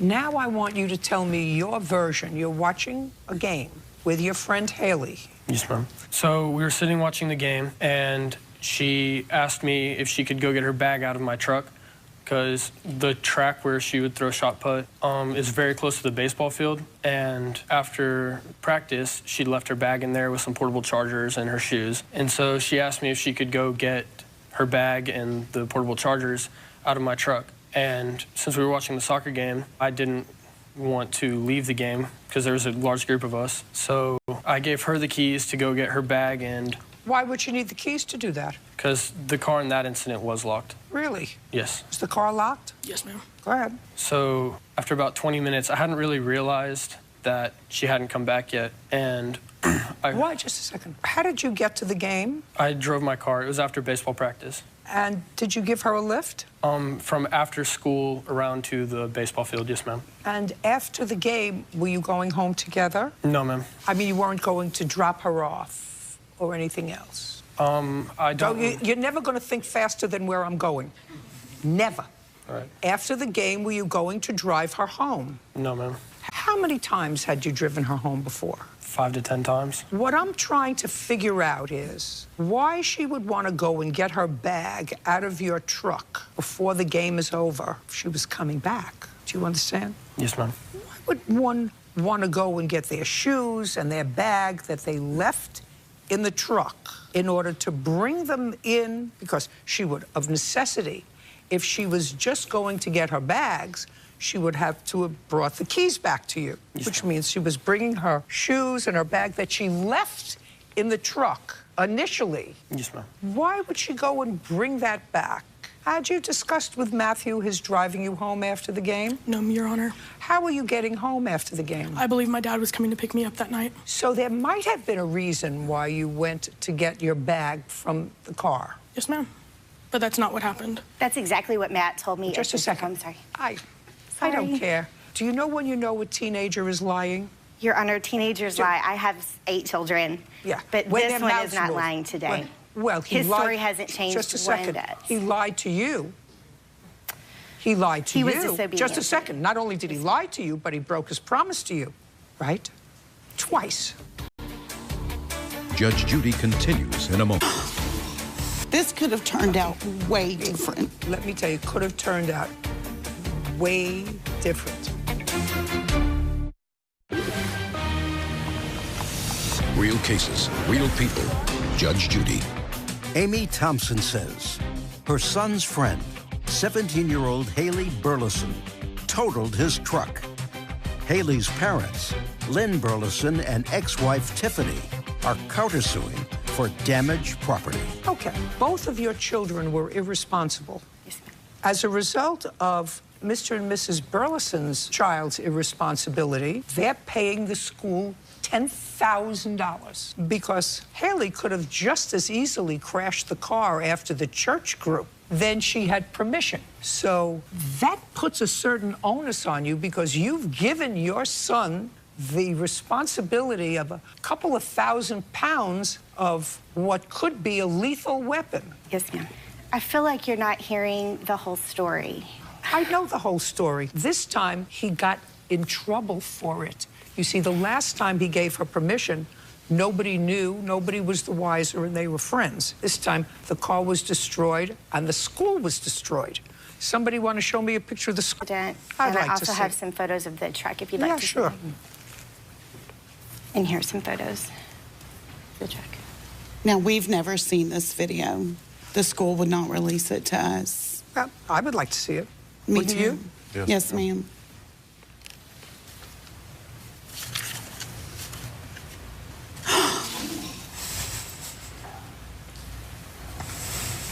This could have turned out way different.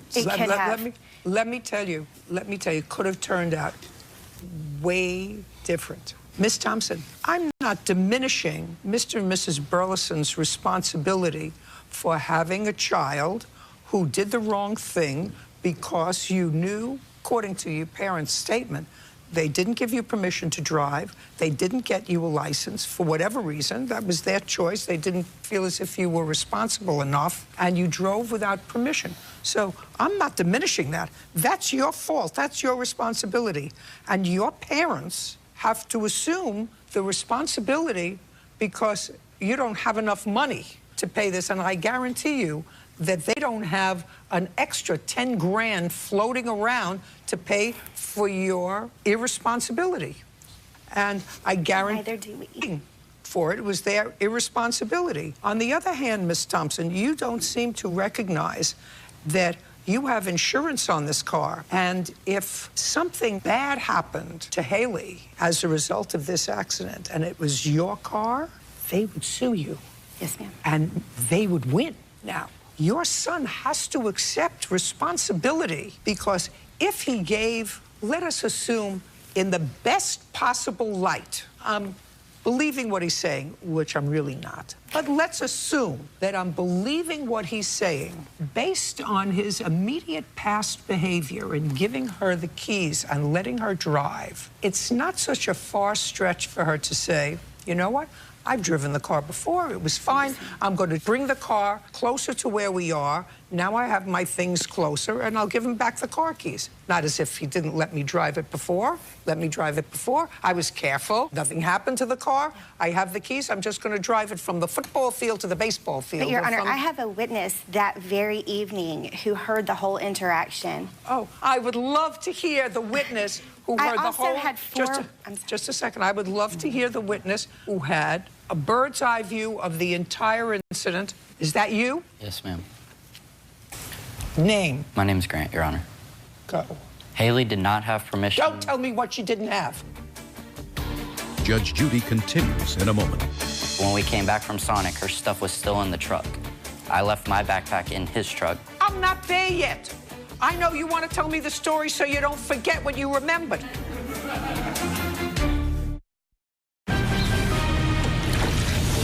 Real cases, real people. Judge Judy. Amy Thompson claims her son's friend, 17-year-old Haley Burleson, totaled his truck when she drove it without permission. Now, I want to know where you were seated. I was sitting right next to him. Just a second. You were sitting right next to whom? Matt and Haley. No, you couldn't have been sitting next to both unless you were sitting in the middle. Were you sitting in the middle? No, ma'am. So who were you sitting next to? Matthew. Who was sitting next to you? My friend who was taking me home later that night, Pudge. So you drove with him? Yes. Okay. And they drove together? Yes. So they had gone to... So did you meet up with Matthew after practice? Yes. Where was he? I didn't see him. I have no clue where he was at. Was he at the game with you? Later on, yes, he was. Was he sitting next to Matthew? He was with a group of girls, and I don't remember who they were. That refresh your recollection, Grant? No, ma'am. No. Now I want...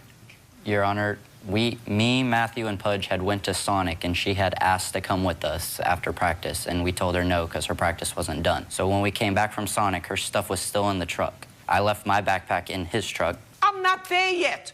I know you want to tell me the story so you don't forget what you remembered. Do you understand? Yes, sure. I'm not there yet. Now I want you to tell me at what point Matthew gave Haley the keys to his car in the conversation that you tell me that you overheard your friend Matthew and Haley having about the keys when you were sitting right next to him, not with a girl in between. Do you understand what I'm saying to you? Yes, Your Honor. Perfect. Your Honor, I had asked Matthew for the keys first to go get my backpack out of his truck, and he told me, do not drive his truck. Just a second. So you asked him for the keys. Yes, Your Honor. And did he give you the keys? He gave me the keys. Just a second. I'm not finished. So he gave you the keys? Yes, Your Honor. And did you get the backpack? Yes, ma'am. How heavy was your backpack? Not that heavy. When you went to get your backpack, did you see Haley's backpack? Yes. You asked him for his keys. He gave you his keys, and you had a conversation. You said, I'm going to get my backpack out of the car, yes, which is a walk. Yes, Your Honor.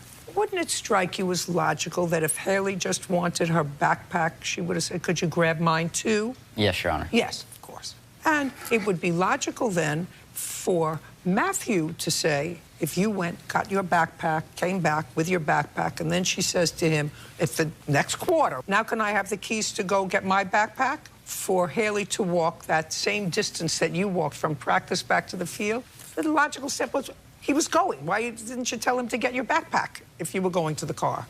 Wouldn't that sound logical to you? Yes, Your Honor. Sit down. Judge Judy continues in a moment. Closed captioning sponsored by...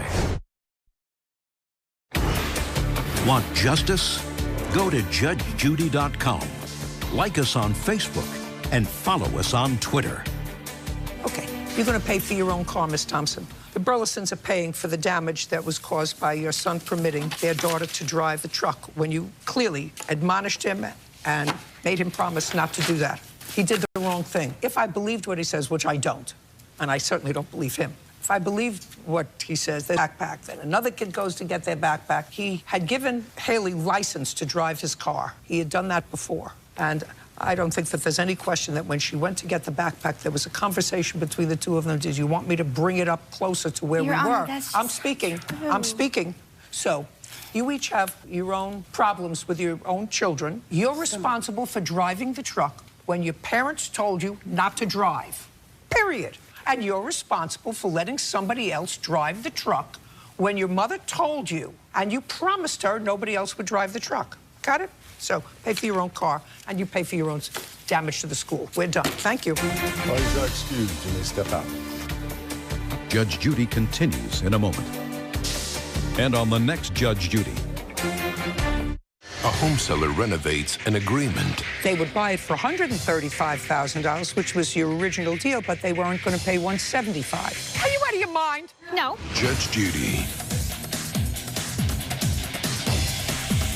She lied. The truth wasn't heard today. Both kids were responsible, and she saw that. I have all kinds of text messages of them promising to pay me. In fact, we're paying the majority, which is $10,000 to the school. We are not friends anymore. Oh, no, we haven't been friends because he's harassed me and bullied me no matter what, all over social media.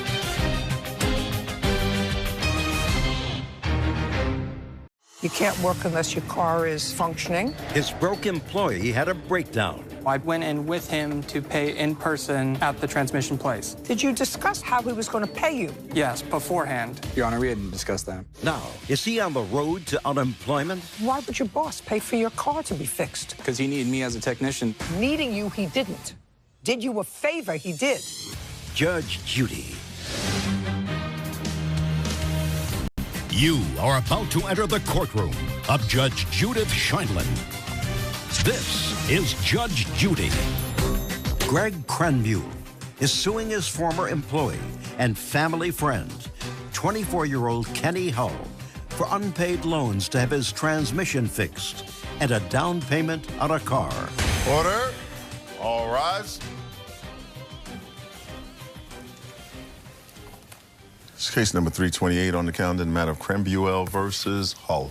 Thank you. You're welcome. Parties have been sworn in. You may be seated. Mr. Cranbuel, you know the defendant, according to what I've read, for a very long time, since childhood. More or less, since I moved into the state that he lived in when I was around 6 or 7 years old. So you know him since. Since. Loans that were related to his automobile. Correct. His defense is complicated by the fact that he also, at some point, started to work for you. Correct. As part of your team. Correct. Tell me what kind of work you do. It's alarm installations, so I'm the manager of it, and he would be a personal alarm technician. Okay. And when did Mr. Hull start to work for you? So he actually worked the previous season for me in 2017. So I hired him on January of 2017. So then he came back to work for you in the summer of 2018. So yeah, you have an off season that he wouldn't have worked through the winter, and then again coming out the next season he would have worked in this season. What month did he start in this season? In 18? April 3rd. April. And when did he have car trouble? It was like 2 days after we had arrived. The official season didn't start until the second week. April 16th, I believe, is the official start date. We came out a couple weeks early just to kind of... And this was in Oklahoma? In Tulsa, Oklahoma, yeah. Okay. Now, how much money did you make in 2017 working for him? About $23,000. And how much did you anticipate making in 2018? More than that, at least $30,000. Okay, so you had... Can I interject real quick? He did not make that. I'm well aware of all of his year-to-date statements that he gets.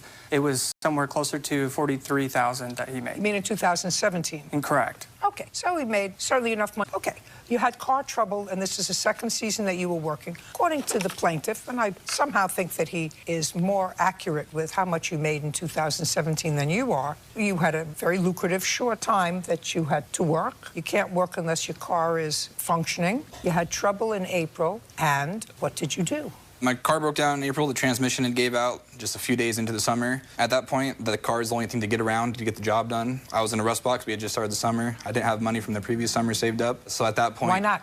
Young, I don't know. Don't know how to learn how to budget, I guess.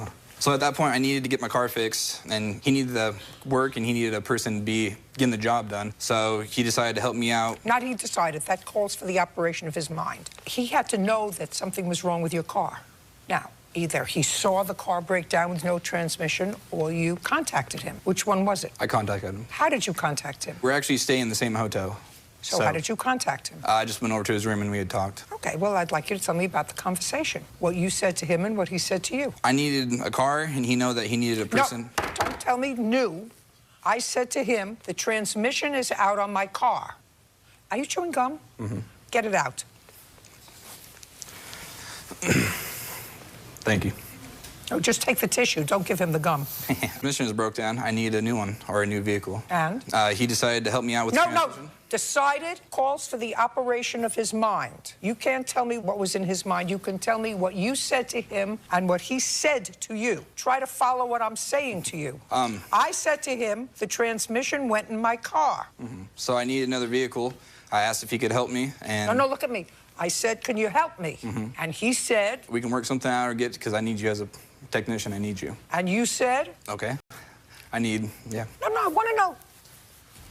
I want to know how it came about. You had taken the car in for repair? Now, is a yes. And did they give you a cost to have it fixed? Yes, it was just around $3,000. Did you have that amount in your head when you went to see him to tell him? Did you know how much it was going to be? No. Okay, so you didn't have a figure with him. Correct. So after you spoke with him and he said, I can help you out, then you took the car in to be fixed? He insisted me in getting a tow truck as well as getting a vehicle to get over there. So he helped you getting a tow truck?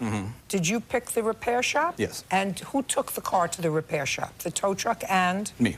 Now the car is fixed. What happened next? We continued out throughout the summer. No. Now the car is in there. How are they paid? Greg was able to give them the money to get the car fixed. That way I can... Did he use a credit card, cash, wampum?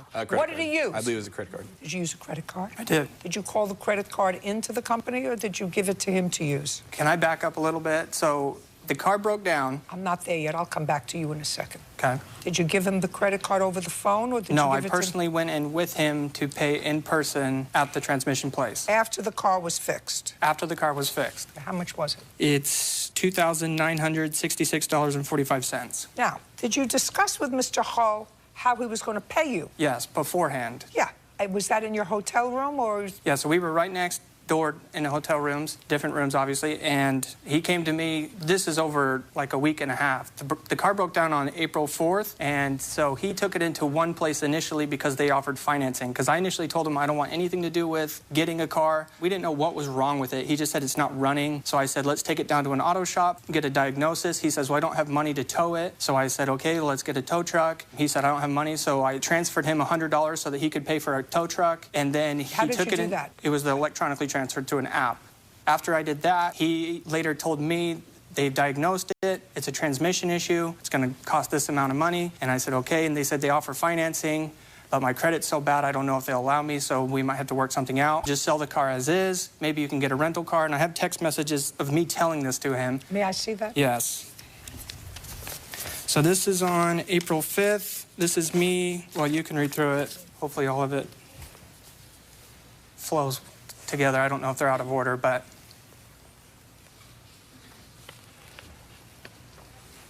okay, this just says you're suggesting renting a car. All right.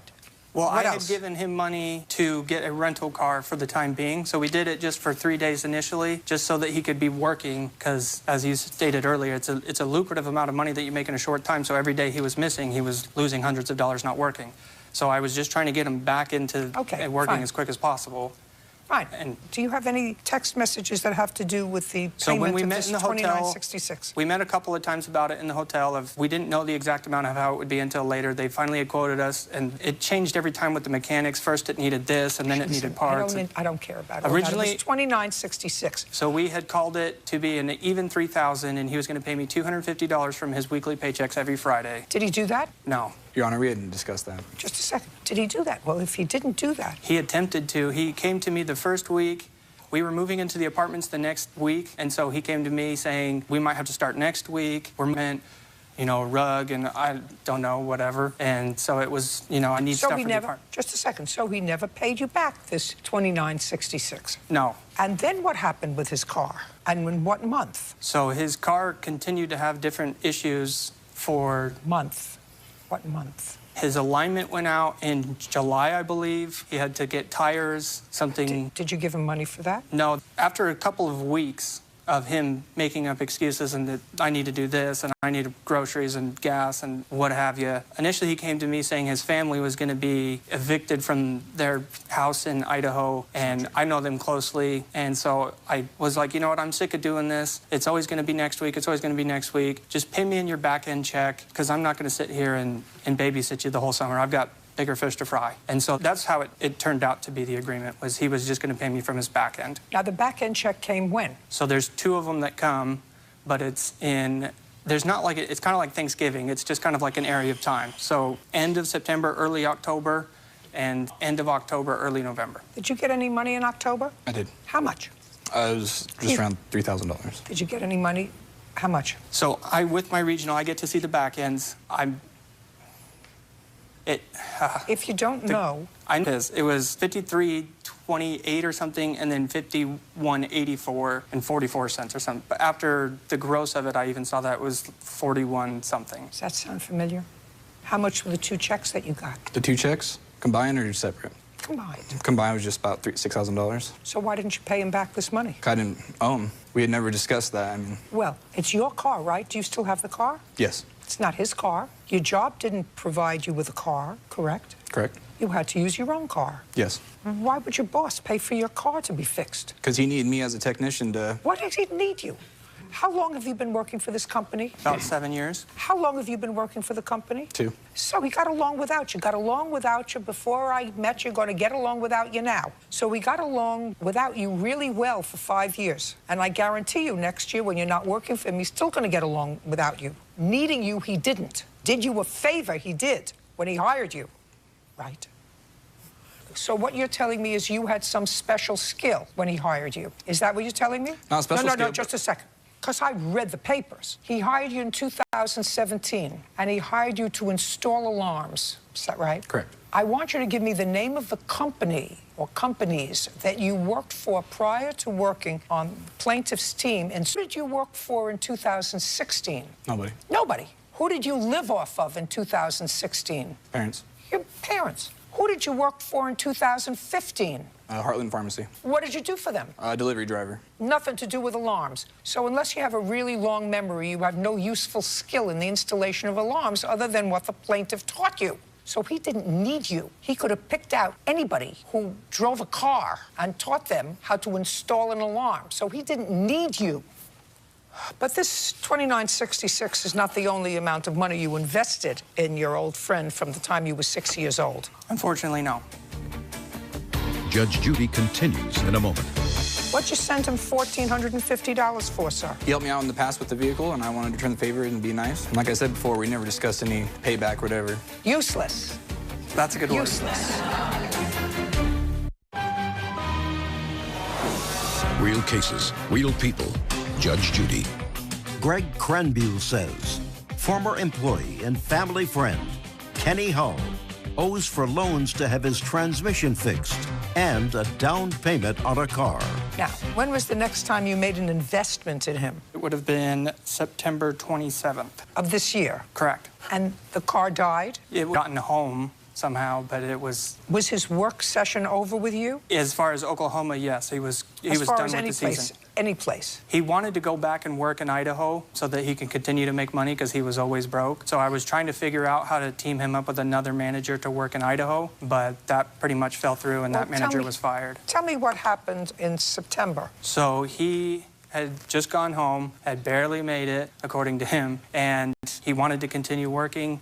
And he said, hey, I'm so sick of this car. It's costing me so much money. I could have bought a brand new car for the price I put into it. And I should have said that I put into it. But he said, I'm car shopping I've got a friend who's going to get me a great deal on a car. I can reliably work for you. And, you know, we don't have to keep doing fixes. And I said, that's a good idea. I think it's a little early. I told him, I want you to wait till you sell your car so that you don't have 2 cars. And so he said, well, I'm putting it on Craigslist right now, and I've got a couple of good looks at it. And so I plan on selling that car and using it for a down payment. Well, he asked me for the down payment, but he was going to pay down the amount because his credit's so bad that it was going to be a high interest rate. How much did he ask you for? He asked me for $3,000. I can't transfer that much, or the app doesn't allow you to transfer that much, as I found out, because after we went through all of our stuff of how he was going to pay me back, I tried to send How did him he say he was going to pay? how much he made. He definitely had the capability of paying it back. It wasn't a question if he had the funds coming. I just don't know what he did with it. But as far as the money that I was able to give him was $2,700. I tried to give him the $3,000. It said error, you can't transfer that amount of money. So then I went back, said, okay, well, let me see if it'll let me send $2,500, and I did that. And then I sent another one right after of $200 to try and see up until the limit of how much it would let me transfer. And after that, it wouldn't let me do any more. Did he pay you back any money? He did. How much did he pay you back? $1,450, which I was not happy about. When?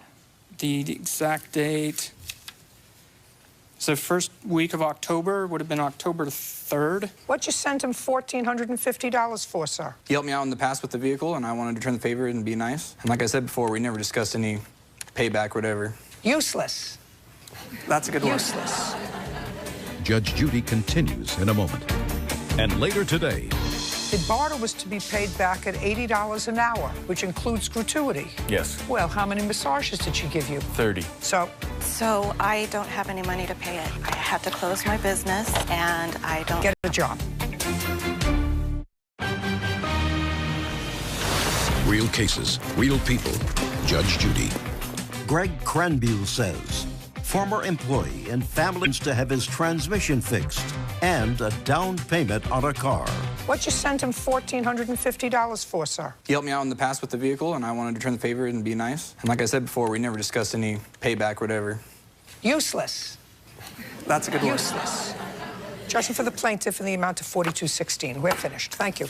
Do I not get any of my rental that I paid for him for my rental? No. $42.16. Parties are excused. I'm very pleased. She's my hero. Love her. I was one of the better technicians. I scored like second in, we had competitions throughout the whole company. I got second out of the company. Oh, I bet he said that. I mean, he was great when he wasn't complaining, which was 1% of the time. And he needed me because I get the job done. I'm quick and efficient. But I have 15 other guys. I didn't need him by any means. But as far as him taking me here is ridiculous, so. I don't want to see him, talk to him. He's no longer my friend. And now, the next case. All parties in the matter of Hardy versus Denny. Step forward. Richard Hardy is suing his former masseuse, Anita Denny, for an unpaid business loan. Miss Denny, I'm going to start with you. You are a massage therapist, is that correct? Yes, ma'am. And the plaintiff was a client of yours, as was his wife. Only him. Only him. You never massaged his wife. Right. When did he give you money to start your own business? August is when I opened the door, $1,000 in total. And he gave you this money without any interest? Correct. And you paid him back some of the money? Some of it. How much money did you pay him back? About half. How much money did she pay you back? $2,512. And when was her last payment to you? Or January 2018. How much did she give you? $80. In check or cash? Cash. She saw you in person? No, her brother did. What's your brother's name? Richard. Do you give Richard $80 to give to the plaintiff? Yes, actually, I would put him in an envelope, and he would ride down the street because he lives down the street and would deliver it for me. In January, Richard made the payment. For me. Okay, so you own $3,488. Why are we here? Judge Judy continues in a moment. Are you the victim of a scam? Go to judgejudy.com. Like us on Facebook and follow us on Twitter. So you own $3,488. Why are we here? Well, within the contract that we signed on the 4th, do you have a copy of that? No, I don't have a copy of anything. The 4th clause says I'd like to see the contract. The 4th clause says, once borrower is stable, profitable, and sustainable. May I see it, please?